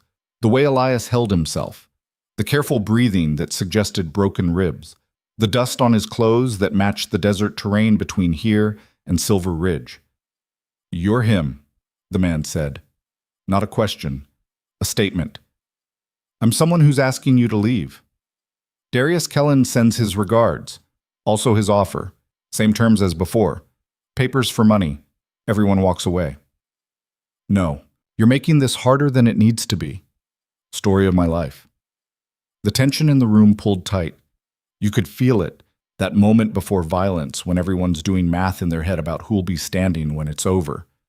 Then a new voice cut through from outside. That's far enough, boys. Everyone turned. A woman stood in the doorway. Late 30s, wearing trail clothes and a duster coat. She had a shotgun cradled in her arms like it belonged there. Behind her, two more people, a younger man with a rifle and an older Mexican woman with a pistol that looked older than she was. Sarah, Wade said, relief and worry mixing in his voice. The woman with the shotgun, Sarah, didn't take her eyes off the gray-haired man. Ben, here's my uncle. I don't take kindly to people threatening him, so I'm going to suggest you three find somewhere else to be. This doesn't concern you, ma'am. It does now. See, Copper Springs is small. We look out for each other. Someone makes trouble for one of us. They make trouble for all of us. And right now, you're making trouble. The gray-haired man looked at his companions. Did the math. 3 of them, 4 locals, plus Elias and Holt. The odds had shifted. This isn't over, he said. Probably not, Sarah agreed, but it's over for today. The 3 men left, slowly, making it clear they weren't being run off, just choosing to leave. Pride's a funny thing, even professionals need to keep some. When they were gone, Sarah lowered the shotgun. Ben, you want to tell me what the hell is going on? Wade looked at Elias. That's complicated. I've got time. So they told her. Not everything. Some details didn't need sharing, but enough. The evidence against Kellen. The message to the territorial marshal. The hunt across the desert. Sarah listened without interrupting. When they finished, she was quiet for a long moment. That's a lot of stupid packed into one plan, she said finally. Not arguing, Elias said. But it's also the first real shot anyone's taken at bringing Kellen down. So I guess stupid's better than nothing. She looked at her uncle. The message went through clean? Far as I can tell, but there's no way to know if it reached the right person, or if they'll act on it. How long before we know? Could be days, could be never. Sarah nodded slowly, processing. Then we better get ready for company. Those 3 aren't going to just leave. They'll regroup, bring more people, and come back harder. We could run, Holt suggested. Not seriously, just putting it out there. Could, but Ben can't. This is his livelihood, his home. And if Kellen's men burn it down looking for evidence, that's on us. So we stay and fight? We stay and defend. There's a difference. The younger man with the rifle spoke up. I can get maybe 5 more people. Folks who are tired of Kellen's reach spreading this far north. Won't take much convincing. Do it, Sarah said. But be careful who you ask. Kellen's got eyes everywhere. He left. The older Mexican woman, her name was Rosa, turned out, went to secure the back door and check sight lines from the upstairs windows. Professional. Efficient. Sarah looked at Elias. You know you've started something that's going to get people killed. I know. Just wanted to make sure you understood the weight of it. I've carried worse. I doubt that. But all right. She turned to Wade. Show me the telegraph logs. I want to see exactly what was sent and when. While they worked, Elias sat down again. His ribs were screaming now. The adrenaline that had kept him moving was wearing off, leaving just pain and exhaustion. Holt brought him water and more whiskey. You need a doctor. Need a lot of things. Doctor's pretty far down the list right now. Infection's not. You've got cuts that haven't been cleaned properly, broken rib that could shift wrong and puncture something important. You push too hard, you're going to drop. Then I better not push too hard. You're a stubborn bastard. That's been mentioned. Outside, the sun was dropping toward the horizon. Long shadows stretched across Copper Springs. The town was going about its business. Miners coming off shift, families heading home, saloons starting to fill. Normal life, unaware that violence was circling just outside their awareness. The young man came back with reinforcements. 5 people, like he'd said. 2 miners who looked like they knew how to handle themselves in a fight. A rancher with a repeating rifle and the kind of weathered calm that came from years of dealing with predators. A store owner who was maybe 60 and carried herself like someone who'd been underestimated her whole life and enjoyed proving people wrong.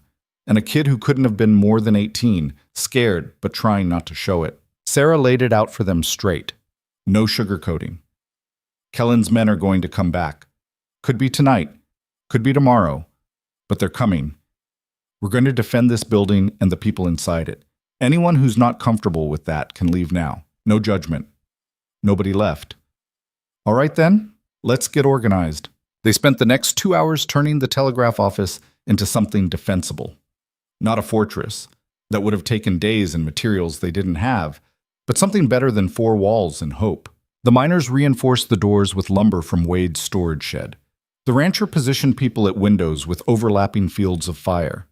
Rosa showed the younger fighters how to reload under pressure and where to aim when fear made your hands shake. Sarah coordinated everything with the kind of natural leadership that didn't need a title to command respect. Elias watched from a chair near the back wall. He should have been helping, but his body had other ideas.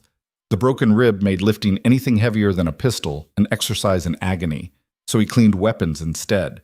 Made sure everyone had ammunition, checked sight lines, and suggested adjustments. Holt worked next to him, quiet and efficient. "You ever been in something like this before?" the bartender asked. "Once or twice." "How'd it end?" "I'm still here. That's something. What about the other people?" Elias didn't answer that. Didn't need to. Night fell. They ate in shifts, bread and cheese and coffee that Wade kept brewing until it was strong enough to strip paint. Nobody talked much. Conversation required energy they might need later. Around 10 o'clock, Sarah came over to where Elias was sitting. "You should try to sleep," she said. "You're no good to anyone half dead from exhaustion." "I'll sleep when this is over." Stubborn and stupid. Great combination. She sat down next to him. "Can I ask you something?" "Sure." "Why are you really doing this? And don't give me the speech about justice or doing the right thing. There's something else. Something personal." Elias was quiet for a while. Outside, the wind picked up, rattling the windows. "You ever do something you can't take back? Something that changes who you are?" "Everyone has. Then you know that after a while you're just trying to balance the scales, make up for what you've done by doing something that matters. Probably won't work. Probably doesn't even make sense, but it's all you've got." Sarah nodded slowly. "That's honest, at least. It's all I have left." They sat in companionable silence for a while. Then Sarah stood. "Get some rest. I'll wake you if anything happens." "You're not the boss of me." "No, but I'm the one with the shotgun, so humor me." Elias actually smiled, first real smile in days. "Yes, ma'am." He closed his eyes, didn't expect to sleep, but his body had other plans. Consciousness faded like someone turning down a lamp. He woke to the sound of breaking glass.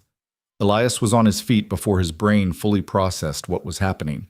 His ribs screamed in protest, but training overrode pain. Holt was already moving toward the window where the glass had shattered. Sarah was shouting orders. "Positions! Everyone to your positions!" Someone had thrown a rock through the window. Tied to it was a note.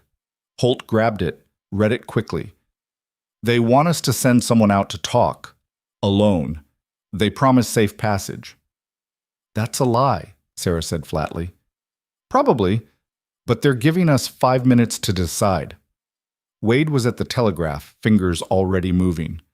"I'm sending another message to the marshal, letting them know we're under siege. Will it help?" "Can't hurt." Elias looked out the broken window. The street was empty. Too empty. Kellen's men were out there in the darkness, positioned and waiting. The smart move was to stay inside, wait for dawn, hope reinforcements arrived before things got worse. Elias had never been good at smart moves. "I'll go," he said. "No," Sarah said immediately. "That's suicide." "Maybe, but if they're focused on me, they're not planning an assault on this building. Buys time." "For what? You to get killed while we watch?" "For the marshal to receive Wade's message. For help to arrive. For something to change." Elias checked his pistol. "Besides, they want the papers. They won't kill me until they have them." "You hope." "I hope." Holt grabbed his arm. "You walk out there, you're not coming back." "Probably not, but everyone in here might. That's worth something." "Is it worth your life?" Elias thought about that. "Honestly, I don't know, but I'm going to find out." He moved toward the door before anyone could stop him. Sarah stepped in front of it. "This is stupid," she said. "I know. You're going to get killed. Probably. And you're doing it anyway." "Yeah." She stared at him for a long moment. Then she stepped aside. "If you die out there, I'm going to be really annoyed. I'll keep that in mind." Elias opened the door and stepped into the night. The street was still empty. Lanterns burned in windows, but the boardwalks were deserted. Copper Springs had sensed the violence coming and decided to stay inside. Elias walked to the middle of the street, stopped, waited.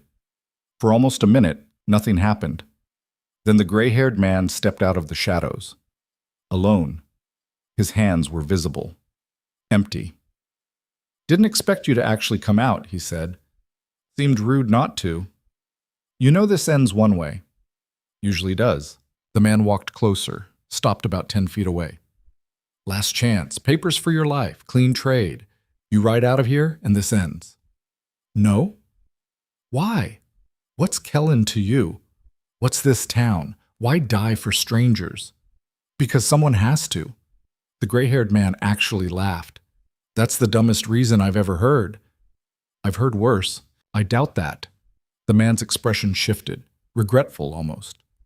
"I respect what you're trying to do, really. But it's not going to work. Kellen owns half the territory. The marshal's not coming. Help's not coming. You're just going to die tired." "Maybe, but at least I'll die standing up." "That's supposed to mean something? To me it does." The gray-haired man shook his head. "All right then. Your funeral." He raised his hand. A signal. Men appeared from the darkness. 6, 8, maybe more. They'd been waiting, surrounding the telegraph office. Elias had walked right into the trap he knew was there. But they were focused on him now, not the building. That's what mattered. "Take him," the gray-haired man said. They moved in. Elias didn't fight. No point. He let them grab his arms, take his pistol, search him for weapons. They found the knife in his boot, missed the smaller blade in his belt. Small victories. "Where are the papers?" one of them demanded. "Safe. Where?" "Wouldn't you like to know?" They hit him. Professional, controlled. Enough to hurt, but not enough to knock him out. They wanted him conscious, wanted answers. Elias took it, focused on breathing, on staying aware, on counting how many of them there were and where they were positioned. "Last chance," the gray-haired man said. "Tell us where the papers are, and this stops." "No." "Then we burn the telegraph office. Everyone inside dies. Their blood's on you." "You burn it, you'll never find the papers. I'm the only one who knows where they are." That was a lie, but it was a useful lie. The gray-haired man considered it. "All right. New plan. We take you with us. Back to Silver Ridge. Kellen can ask you himself. Long ride back. You'll survive it, mostly." They tied his hands, rough rope that bit into his wrists, started walking him toward horses tethered in the alley. Elias counted steps, measured distances, waited for the moment. It came when they were halfway to the horses. One of the men stumbled, rock in the darkness probably. Just a second of distraction. Elias drove his elbow back into the gut of the man holding his left arm, felt the air leave in a rush, twisted right, using the man on that side as leverage. The smaller knife was in his belt, hidden under his shirt. His tied hands could just reach it. Metal scraped against leather as he pulled the blade free, cut the rope binding his wrists. One motion, practiced 1,000 times until it was muscle memory. Then he moved. The man on his right went down with the knife in his shoulder. Not a killing blow, but effective. Elias grabbed the fallen man's pistol and fired twice. The muzzle flash was blinding, but he didn't need to see clearly, just needed to create chaos. It worked. Men scattered. Return fire came, but it was panicked, unfocused. Elias ran toward the darkness between buildings. Bullets sparked off wood and stone. Something tugged at his coat, but didn't catch flesh. He made it to the alley, kept running. His ribs were on fire. His breath came in ragged gasps. But he ran. Behind him, shouting. Orders. Someone organizing the chaos back into pursuit. Elias cut left, then right. The town was a maze if you didn't know it. He didn't know it, but neither did they. equal footing in confusion. He burst out onto another street, saw horses. Not his, someone's. He grabbed the nearest one, cut the tether with his knife, hauled himself into the saddle. The broken rib sent white lightning through his chest, but he stayed on. The horse bolted before he was fully seated. He leaned forward, got control, pointed it toward the edge of town. Gunfire behind him. A bullet whined past his ear. Another caught the horse's flank, just a graze but enough to make the animal panic and run faster. Elias let it run, away from Copper Springs, into the darkness, into the desert that wanted to kill him almost as much as Kellen's men did. He rode for maybe a mile before he had to stop. The horse was done. So was he. He dismounted, let the animal go. It limped off into the night. Elias collapsed against a rock formation, pulled air into lungs that felt like they were full of broken glass. His ribs had shifted. He could feel it. Something grinding that shouldn't grind. He'd bought time. Maybe. The telegraph office was still standing. Wade and Sarah and the others were still alive. The message had been sent. It had to be enough. Because he had nothing left. The stars wheeled overhead, cold and distant and perfect.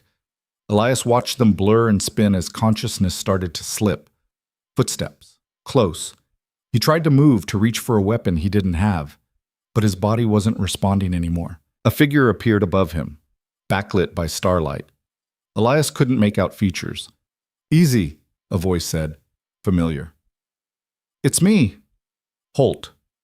The bartender had followed him out, somehow. "You're an idiot," Holt said, not unkindly. "Gets mentioned a lot. Can you ride?" "No." "Well, you're going to have to try. They'll be coming." Holt helped him up. There were 2 horses now. Holt had brought them. Good thinking. Always have an exit. They mounted, started riding. Not fast. Elias couldn't manage fast, just steady, putting distance between them and pursuit. "Where are we going?" Elias asked. His voice sounded wrong, distant. "Somewhere safe, or at least safer than here." "The papers, Wade has them. He'll keep them secure." "How do you know?" "Because I told him if he doesn't, I'll come back and haunt him.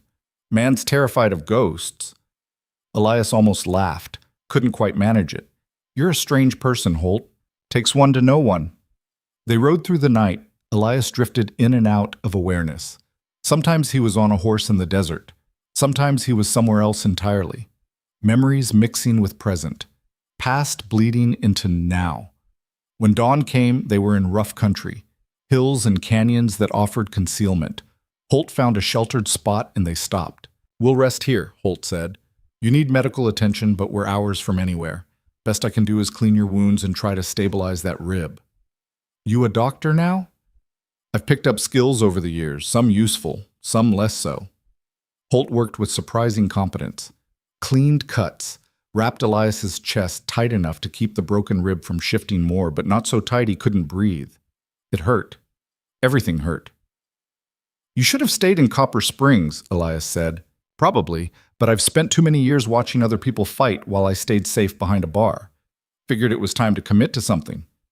"This is a stupid thing to commit to." "Most worthwhile things are." They rested, ate what little food Holt had brought, drank water that was already running low. "What's the plan now?" Holt asked after a while. "I don't have one." "That's not reassuring." "I stopped being reassuring about a mile outside Silver Ridge." Holt smiled despite everything. "Fair point." The sun climbed, heat pressed down. In the distance, they could see dust. Riders, probably. Searching, always searching. "They're not going to stop," Holt said. "No. Eventually they'll find us." "Probably." "So what do we do?" Elias thought about that, about all the choices that had led here, about the papers in Copper Springs and the message racing toward the territorial marshal, about a town called Silver Ridge that deserved better than Darius Kellen. "We go back," he said finally. "Back where?" "Silver Ridge. We end this where it started." Holt stared at him. "That's suicide." "Most of my plans are." "But why? The evidence is out. The message is sent. You could disappear, start over somewhere." "Could. But Kellen's still there, still in power, still hurting people. The evidence might bring him down eventually, but eventually isn't good enough. So what? You're going to ride into Silver Ridge and challenge him? One man against his entire operation? Not one man. Two. If you're willing. Holt was quiet for a long time. Then he laughed. Bitter and genuine at once. My daughter died because of that man. I've spent years telling myself there was nothing I could do. That fighting back would just get me killed too. But you know what? I'm tired of hiding. Tired of pouring drinks while the world burns. So yeah, I'm willing. You understand we're probably going to die. I've understood that since I pulled you onto my horse in the desert. Elias nodded. Then we ride at sunset, give ourselves the cover of darkness for as long as we can. And then? Then we see if one last stupid plan is enough to change everything. They rested through the heat of the day, conserving strength, preparing for what came next. When the sun finally touched the horizon, turning the desert into a painting of fire and shadow, they mounted up. Silver Ridge waited to the east. Kellen waited. The ending, whatever it would be, waited. Elias turned his horse toward it all. Behind him, Holt did the same. And together, they rode toward the town that had already tried to kill them once and would certainly try again. The ride back to Silver Ridge took most of the night and all of their remaining strength. Elias's ribs had gone from screaming to a dull roar that never quite stopped, the kind of pain you learn to breathe around instead of through. Holt rode beside him in silence, both men conserving energy for what waited ahead.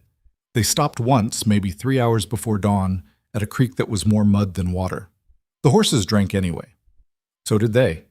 Desperation made everything taste fine. You ever think about how we got here? Holt asked, sitting on a rock that still held the previous day's heat. Every minute. I mean before that, before Silver Ridge. What path led you to being the kind of man who rides toward trouble instead of away from it? Elias was quiet for a while. The question deserved more than a flippant answer. I was someone else once, had a different name, different life, made choices that seemed right at the time and turned out to be anything but. After a while, you realize you can't undo what's done. Can't take back the things that changed you. So you try to make the next choice count for something. That's not really an answer. It's the only one I've got. Holt nodded slowly. I had a wife. Before Sarah. Before everything. She died giving birth to our daughter. For years, I blamed Sarah for that. Stupid thing to do, blaming a child for being born. By the time I came to my senses, too much damage was done. We were strangers living in the same house. Then the mind collapse took her, and I realized I'd wasted every chance I'd had to actually know my own daughter. He picked up a stone, turned it over in his hands. So yeah, I understand about trying to make the next choice count. They sat in shared silence for a while. Two broken men trying to fix something unfixable by breaking themselves a little more.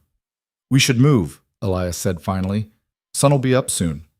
They mounted and rode on. Silver Ridge appeared on the horizon just as the sky started to lighten. The town looked smaller from a distance, less threatening, just buildings and dust and people trying to survive. But Elias knew better. He'd seen what lived under the surface, what Kellen had built and what it cost to maintain. They circled wide, coming in from the north where the buildings were sparse and the sight lines limited.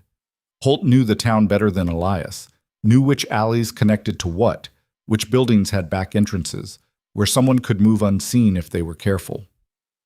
Kellen will have men watching for us, Holt said quietly. After what happened in Copper Springs, he'll assume we might be stupid enough to come back. He'd be right.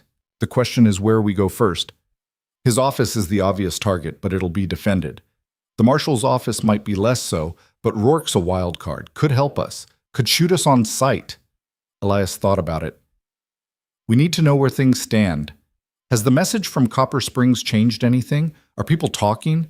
Is Kellen locked down tight or showing cracks? Only one way to find out.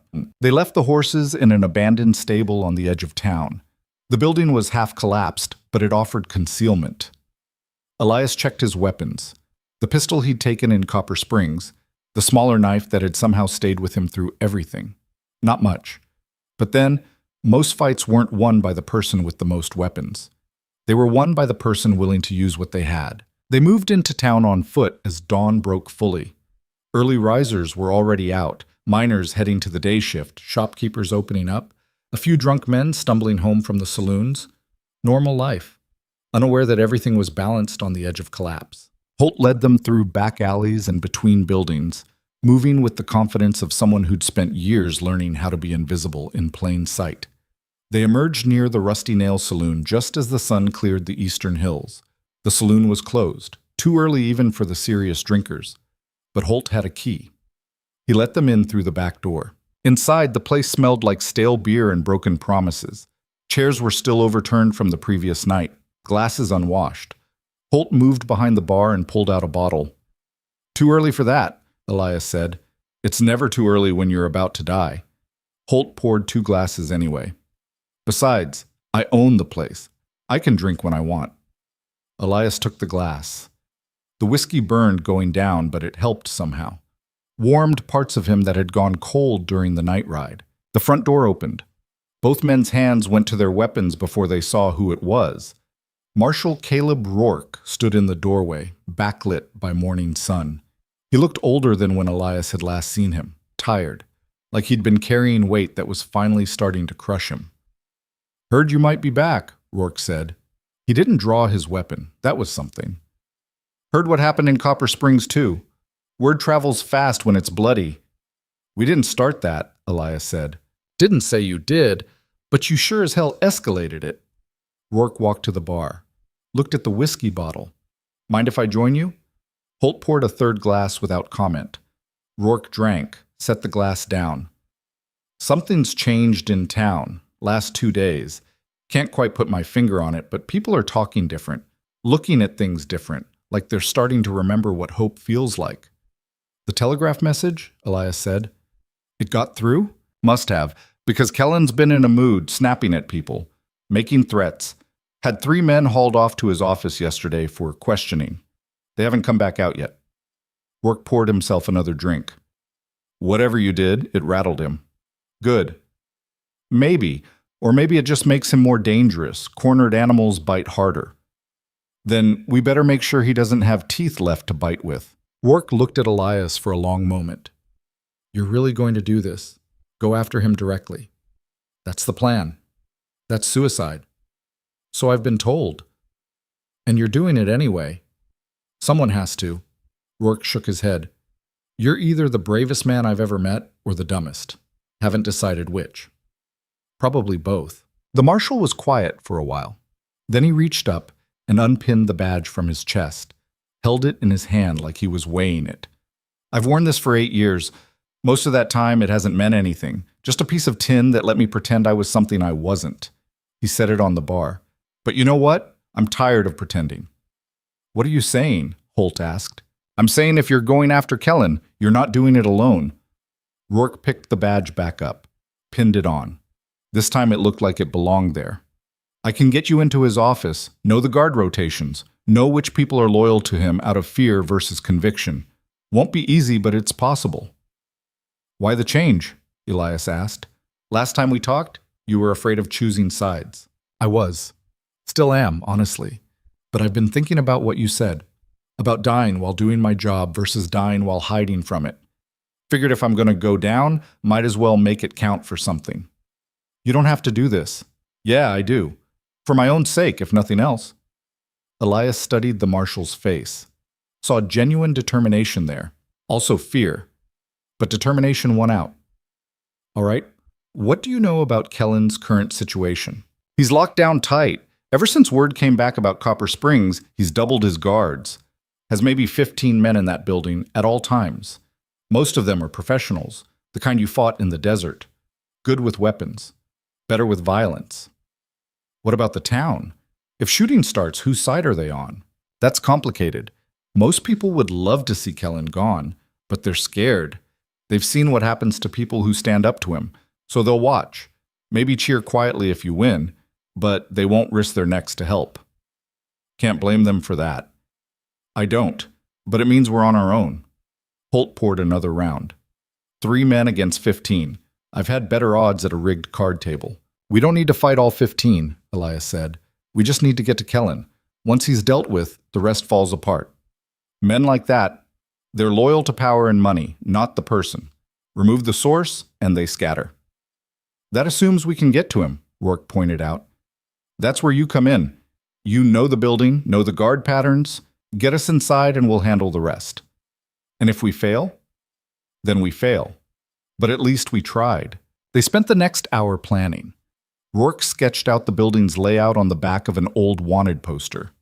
3 floors, multiple exits.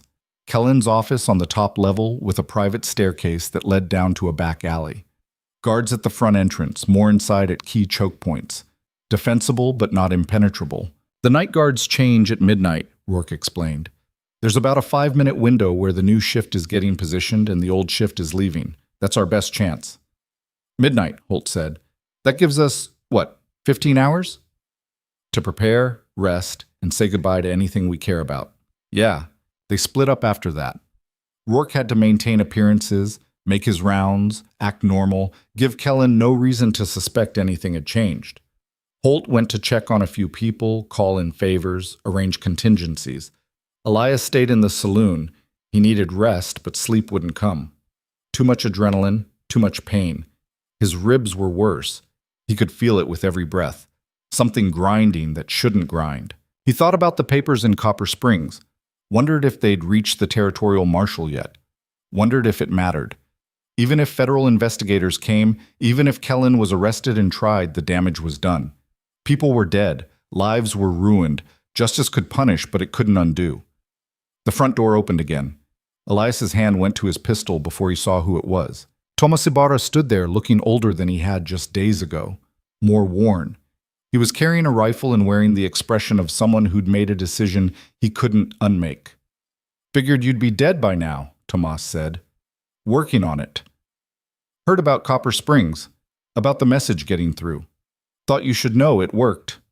Territorial Marshal's office sent confirmation this morning. They're sending investigators. Should arrive in 4, maybe 5 days. That's good news. Is it? Because Kellen knows too. Has people in that office feeding him information. He's preparing to run, liquidating assets, burning evidence. By the time the investigators get here, there won't be anything left to investigate. Elias felt something cold settle in his stomach. He's going to disappear. Worse, he's going to burn this whole town down on his way out. Make sure nobody can testify. Nobody can talk. Scorched earth. When? Tomorrow night. Maybe the next.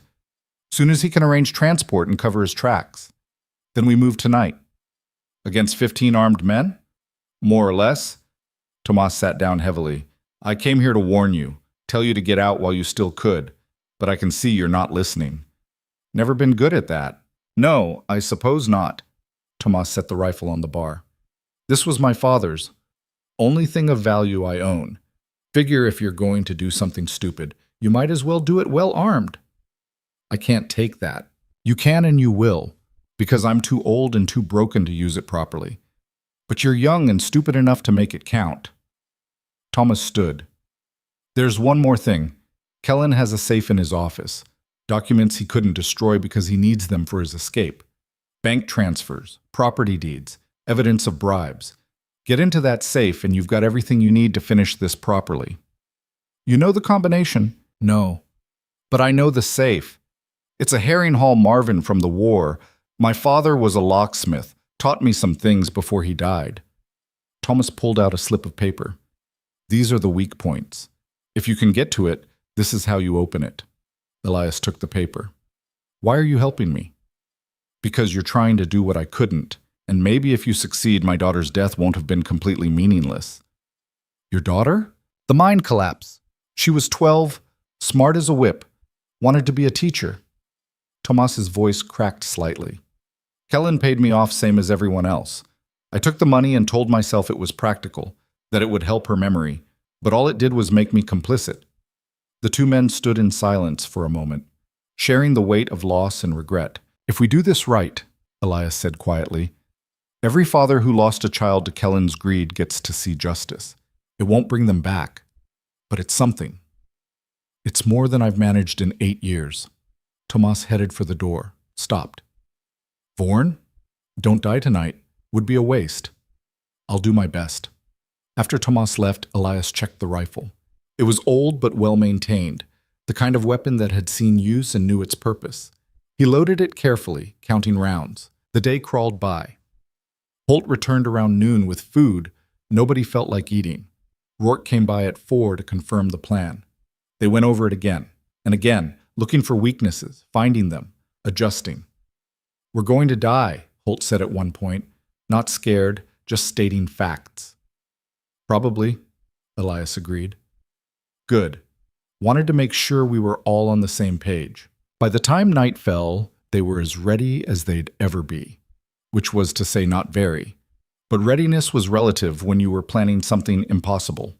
They met in the alley behind the marshal's office at 11:30, all three of them dressed in dark clothes, armed as well as they could manage. Rourke had his service revolver. Holt had a shotgun and a pistol. Elias had Tomas's rifle and his own handgun.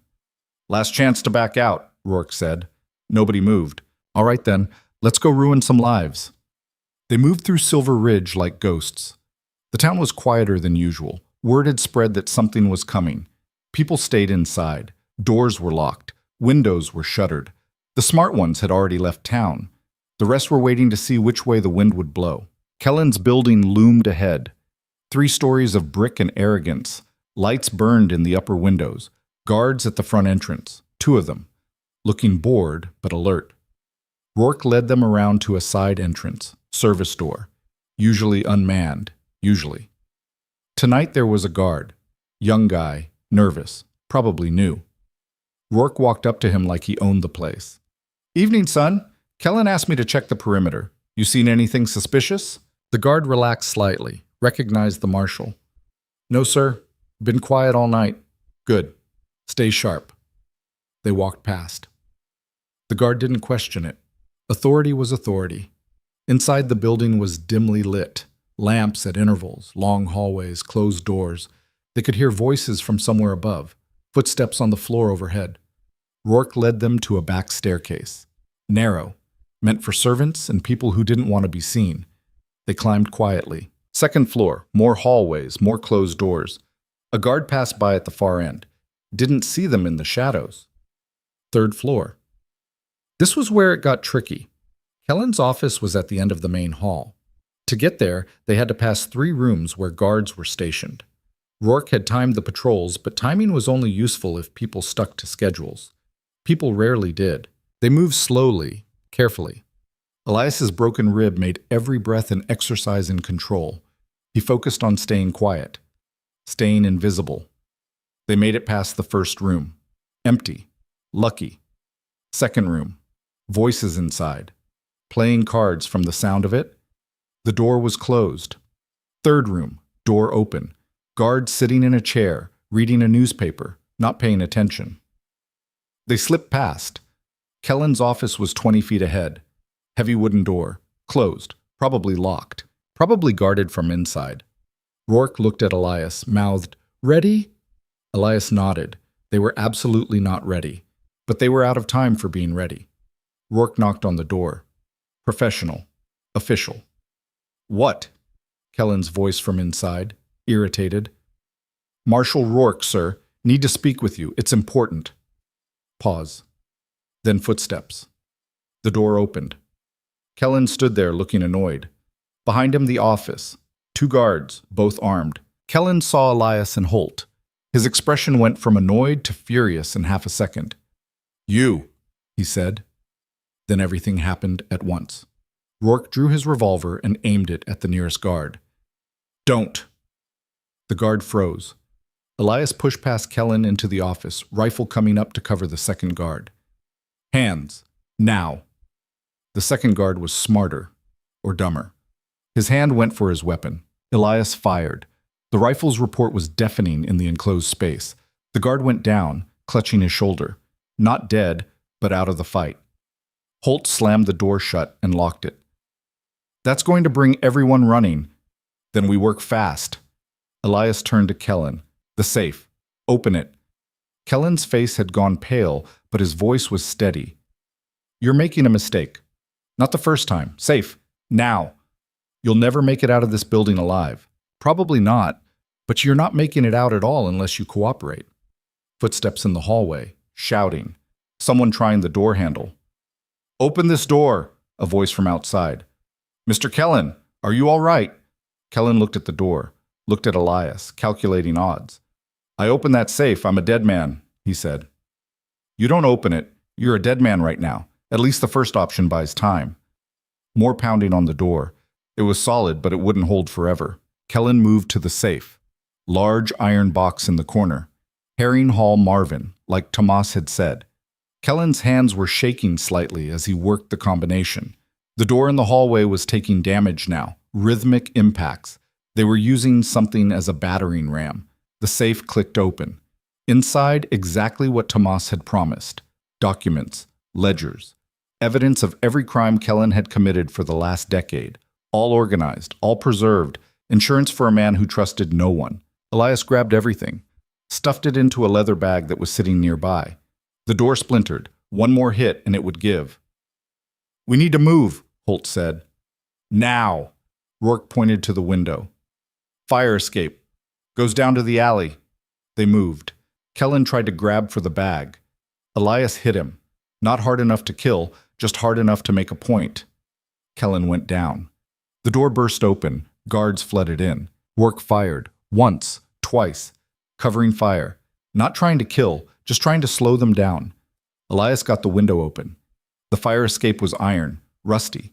Probably hadn't been tested in years. They climbed out. The metal groaned under their combined weight but held. Gunfire from above. Bullets sparked off the iron railing. Elias returned fire. The rifle kicked against his broken rib and he nearly blacked out from the pain. They reached the second-floor landing. The ladder to the ground was there, but it was stuck. Rust and age had seized it. We jump, Holt said. That's 15 feet. You have a better idea?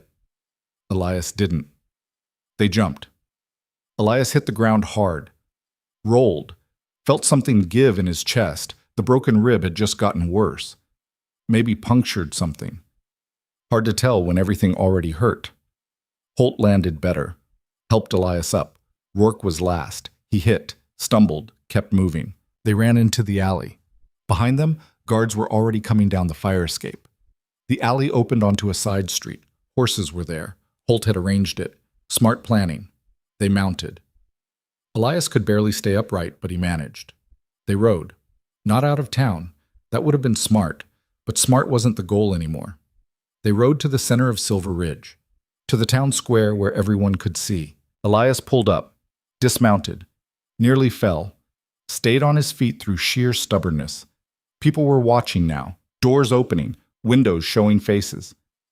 Darius Kellen, Elias shouted. His voice was rough, damaged, but it carried. Built an empire on lies and death, killed your children in unsafe mines, stole your wages, corrupted your law, and when you tried to fight back, he buried you.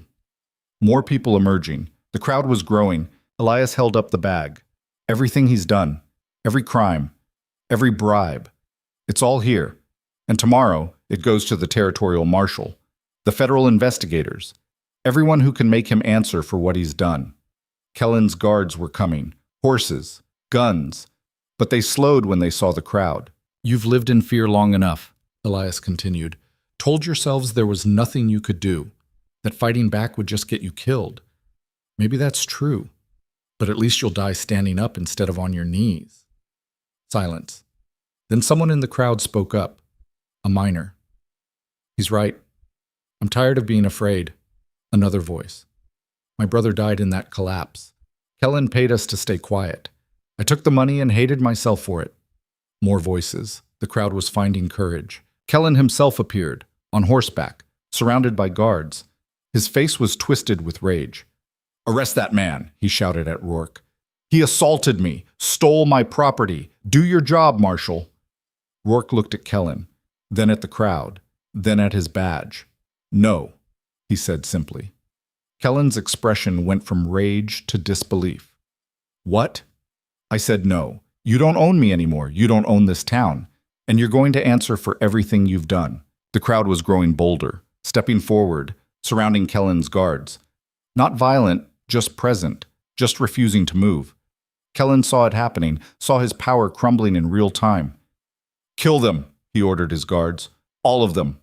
The guards looked at each other, looked at the crowd, looked at their weapons. Then one by one, they lowered their guns. No, sir, one of them said. We signed on to protect property and keep order, not massacre a town. Kellen was alone suddenly, surrounded by people he'd spent years controlling, and they weren't afraid anymore. You're finished, Elias said quietly. Kellen reached for his own weapon, drew it, aimed it at Elias. The crack of a gunshot echoed through the square, but it wasn't Kellen who'd fired. Tomas Ibarra stood at the edge of the crowd, his father's rifle still smoking. Kellen looked down at the red spreading across his chest, looked up at the crowd. Then he fell. Nobody moved to help him. Elias felt his legs give out. The adrenaline was gone. The pain was back. Everything was back. He hit the ground hard, heard voices, felt hands on him, but it all seemed distant, like it was happening to someone else. The last thing he saw before darkness took him was the crowd, standing together, finally free. Then nothing. Consciousness came back in pieces. First sound, low voices, careful and hushed. Then smell, antiseptic and something metallic that might have been blood. Then pain, which arrived all at once and reminded Elias why passing out had been preferable. He tried to open his eyes, managed one.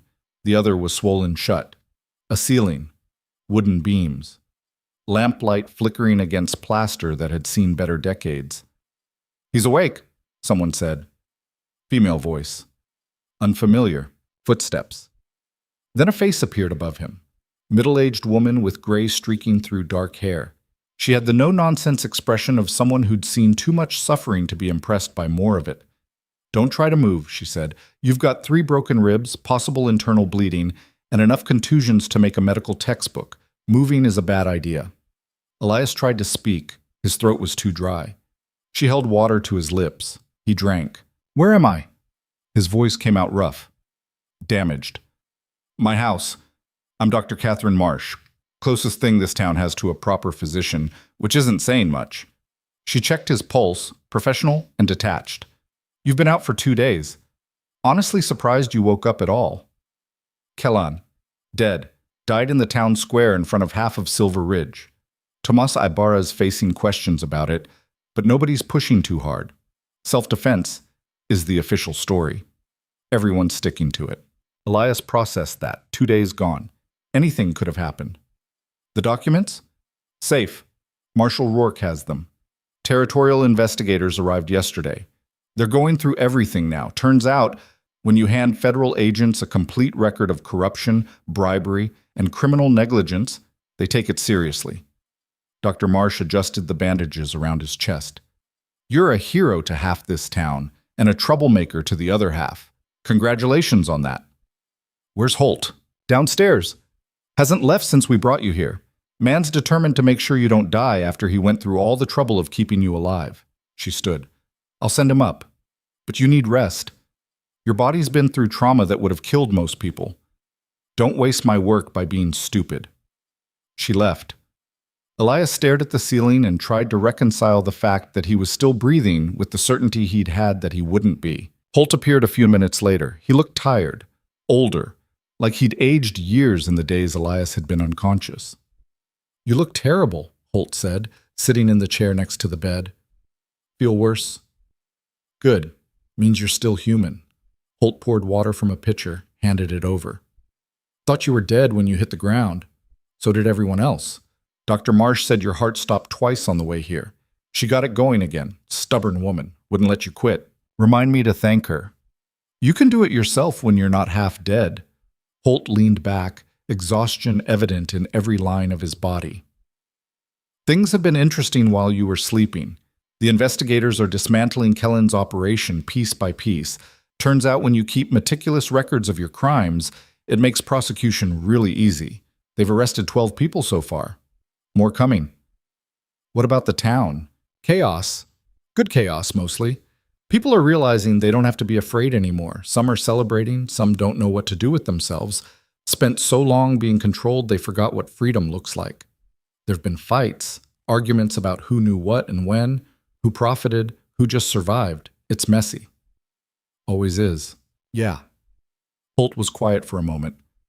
Tomas is having a hard time with it. Killing Kellen, even though everyone agrees it was justified, it's weighing on him. He comes by here sometimes. Sits outside, doesn't come in, just sits. He saved my life, saved a lot of lives. Doesn't make it easier. Taking a life never does, even when it needs taking. Elias knew that truth better than most. How's Rourke handling everything? Better than expected. He's actually being a marshal now. Real one. The territorial governor sent word that he's keeping his position, contingent on him cleaning up the mess Kellen left behind.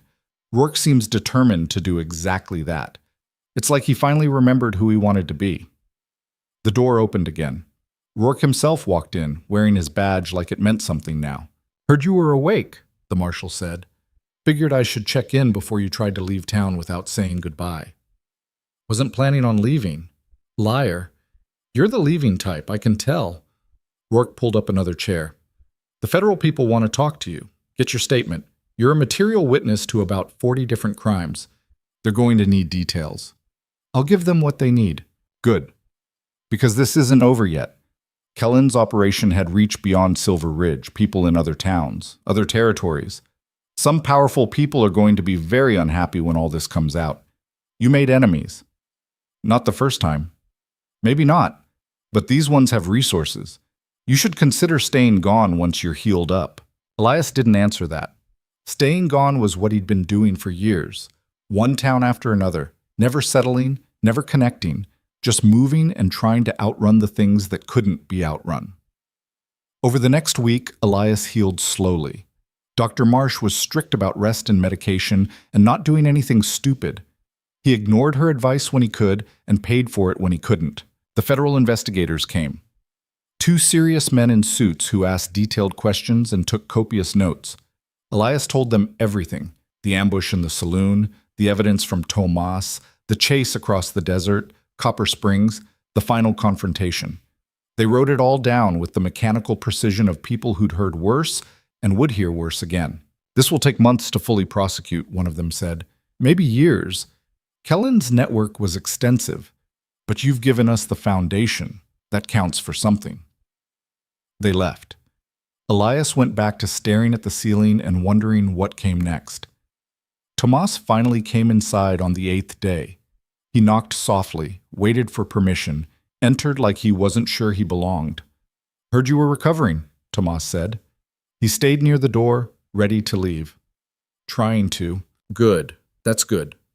Tomas looked older too. The weight of taking a life showed in the lines around his eyes, the way he held himself. "I wanted to say thank you for doing what I couldn't, for making it matter. You're the one who fired the shot." "Only because you gave me the chance. Gave all of us the chance."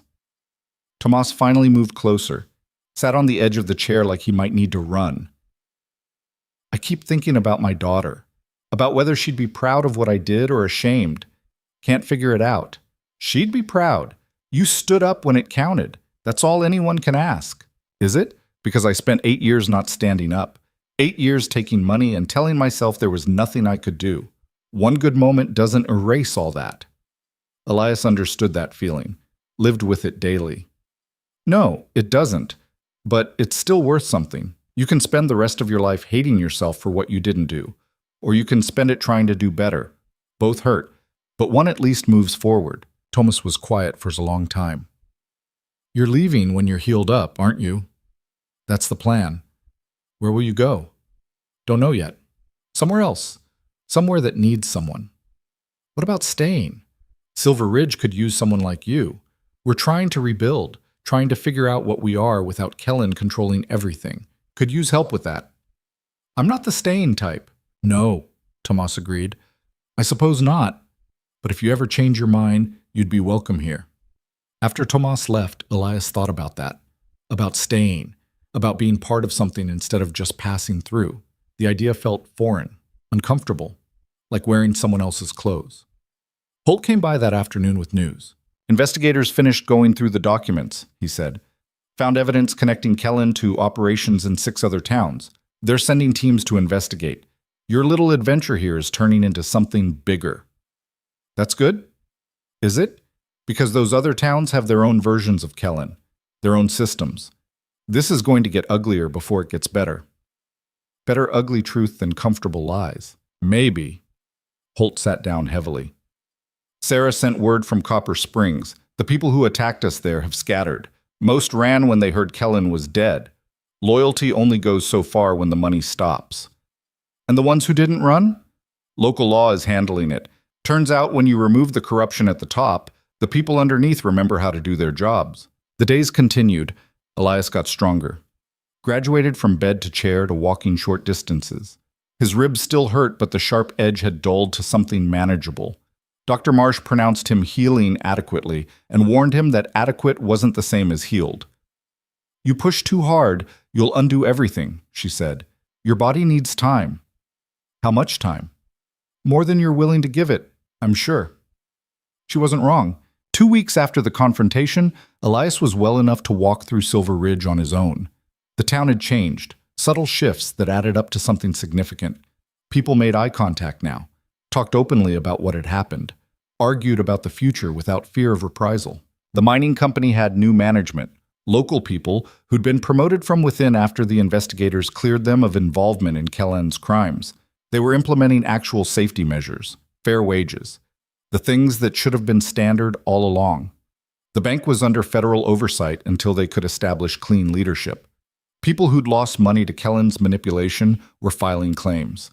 It would take time to sort out, but at least there was a process. Work had hired 2 deputies, young men who wanted to be actual lawmen instead of enforcers for a corrupt system. The marshal was training them personally, teaching them what the badge was supposed to mean. Elias walked past the Rusty Nail Saloon. Holt was inside, back behind the bar, serving drinks to miners who were actually getting paid enough to afford them. He looked content, or at least closer to content than he'd been. The building where Kellen had ruled was being converted into a town hall, a place for people to meet, discuss, decide things collectively. Democracy trying to take root in soil that had been poisoned for years. Elias found himself at the cemetery on the edge of town, rows of wooden markers, some carved with names, some just plain wood. The dead of Silver Ridge. Kellen was buried here too, no marker, just a mound of earth. Someone had to bury him. Nobody had to remember him. Nearby were the graves from the mine collapse. 12 of them, including Tomas's daughter and Holt's Sarah. Elias stood there for a while, reading the names of people he'd never met, but whose deaths had set everything in motion. They deserved better, a voice said behind him. Elias turned. Tomas was there. He'd been visiting his daughter's grave regularly. Someone had mentioned. They did, Elias agreed, but because of them, because of what happened, things changed. That's worth something, isn't it? It is, but it doesn't balance the scales. Nothing can. No, Tomas said softly. But maybe that's not the point. Maybe the point is trying anyway. They stood together in silence. 2 men carrying weight that couldn't be put down, only carried forward. 3 weeks after he woke up, Elias decided it was time to leave. He was healed enough. The investigators had everything they needed. Silver Ridge was finding its footing without him. He told Dr. Marsh first. She nodded like she'd expected it. "You're not fully healed," she said. "Those ribs need another month at least." "I'll take it easy." "You won't. But I've done what I can. The rest is up to you." She handed him a bottle of medication. "For the pain, don't take more than 1 every 6 hours, and if you start coughing blood, find a doctor. Immediately." "Yes, ma'am," he told Holt next. The bartender was cleaning glasses when Elias walked into the saloon. "You're leaving," Holt said. "Not a question." "Tomorrow morning." Holt nodded slowly, set down the glass he'd been wiping. "Can't say I'm surprised. You've got the look." "What look?" "The one that says you've never stayed anywhere long enough to call it home. Don't suppose I can talk you out of it." "Probably not." "Didn't think so." Holt poured 2 glasses of whiskey. Good whiskey. The kind he saved for special occasions. "For what it's worth, you did something here that mattered. Changed things. Most people go their whole lives without doing that. Couldn't have done it without you, or Rourke, or Tomas, or half the people in this town. Maybe. But you're the one who started it, who refused to walk away. That counts for something." They drank. The whiskey burned in a familiar way. "Where will you go?" Holt asked. "Don't know yet. Somewhere west, probably. Here there's always trouble out west." "There's trouble everywhere if you're looking for it." I'm not looking for it, just not avoiding it anymore. That's a distinction without much difference. Probably. Holt refilled the glasses. You ever think about what happens after? After all the fighting and the standing up and the trying to make things right? What do people like us do when there's nothing left to fight? No idea. Haven't gotten that far yet. Yeah, me neither. They finished the bottle, talked about nothing important, said goodbye without saying it directly. The way men did when words felt inadequate. Elias found Rourke at the marshal's office. The lawman was going through paperwork, reports, witness statements, the mundane work of actual law enforcement. Heard you're leaving, Rourke said, not looking up from his desk. Word travels fast. Small town, everything travels fast. Rourke set down his pen. I wanted to thank you for giving me the chance to be what I should have been all along. You did that yourself. I just provided the excuse. Maybe, but it's an excuse I needed. Rourke stood, extended his hand. If you ever come back this way, you've got friends here. That counts for something in this world. Elias shook his hand. It does, more than most things. He packed that night. Didn't take much. He'd arrived with almost nothing and hadn't accumulated more. A few supplies. Clean clothes Dr. Marsh had insisted on providing. The medicine. A horse that Holt had arranged, paid for with money Elias had tried to refuse but Holt wouldn't take back. Consider it payment for services rendered, Holt had said. Town owes you more than a horse, but it's a start. Morning came cold and clear. Elias was in the stable, preparing to leave when Thomas appeared. Figured you'd try to slip out early, Thomas said. Avoid the goodbyes. Not much for goodbyes. No, I imagine not. Thomas handed him something wrapped in cloth. My father's rifle. You used it well. Should stay with someone who'll do the same. I can't take this. You already did. In that square when everything came apart. You carried it then. Carry it now. Elias unwrapped the cloth. The rifle was cleaned and oiled, ready for whatever came next. Thank you, he said quietly. No, thank you for giving this town a chance to be something better, for giving me a chance to be something better. Tomas's voice cracked slightly. My daughter would have liked you. She always believed people could change, could be better than they were. You proved her right. They stood in the stable, morning light filtering through gaps in the wood. Two men who'd both lost things they couldn't get back, both trying to figure out how to live with it. You going to be all right? Elias asked. Eventually, maybe. It's a process. Tomas smiled slightly. But I'm trying. That's more than I was doing before you arrived. Elias mounted the horse. The animal shifted beneath him, ready to move. If you ever need help, Tomas said, send word. I might not be much good in a fight anymore, but I can still shoot straight when it matters. I'll keep that in mind.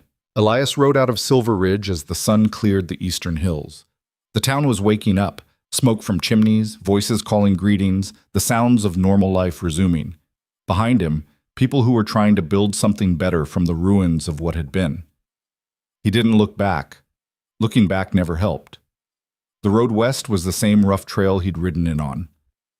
But somehow it felt different, like something had shifted in the landscape or in him or in the space between. He thought about what Holt had asked, what people like them did when there was nothing left to fight. The answer was simple and complicated at once. You found the next thing, the next town that needed help, the next system that needed breaking, the next group of people who'd forgotten they had the power to change things. It wasn't redemption. Elias understood that. You couldn't undo the past by doing good in the present, couldn't balance scales that were fundamentally broken, but you could try. You could stand up when standing up mattered. You could refuse to let fear and corruption win by default. That was the lesson, if there was one. That power only held as long as people were too afraid to challenge it. That systems of control only worked when everyone agreed to be controlled. And that sometimes, not always, but sometimes, one person refusing to play by the rules was enough to show everyone else that the rules could be broken. Silver Ridge would have struggles ahead. The investigators would finish their work and leave. New problems would emerge. People would argue and fight, and sometimes fail to live up to the ideals they'd discovered. That was human nature. Messy and imperfect and real. But they'd have the chance now. The space to figure it out themselves.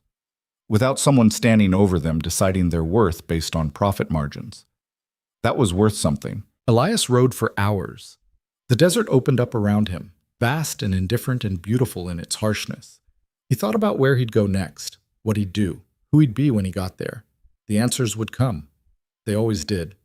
Usually in the form of trouble that needed addressing. For now, he just rode, following the road wherever it led, carrying the weight of what had happened and what hadn't, trying to figure out how to live with both. The sun climbed higher, heat built. The horse's steady rhythm became meditation. Mind and motion and the space between thoughts where things made sense even when they shouldn't. Behind him, Silver Ridge continued. People living their lives, building futures, making mistakes and fixing them and making new ones. The messy work of being human in a world that didn't come with instructions. Ahead, the road stretched toward horizons that promised nothing except distance and possibility. Elias rode toward them both. Because in the end, that's what people like him did.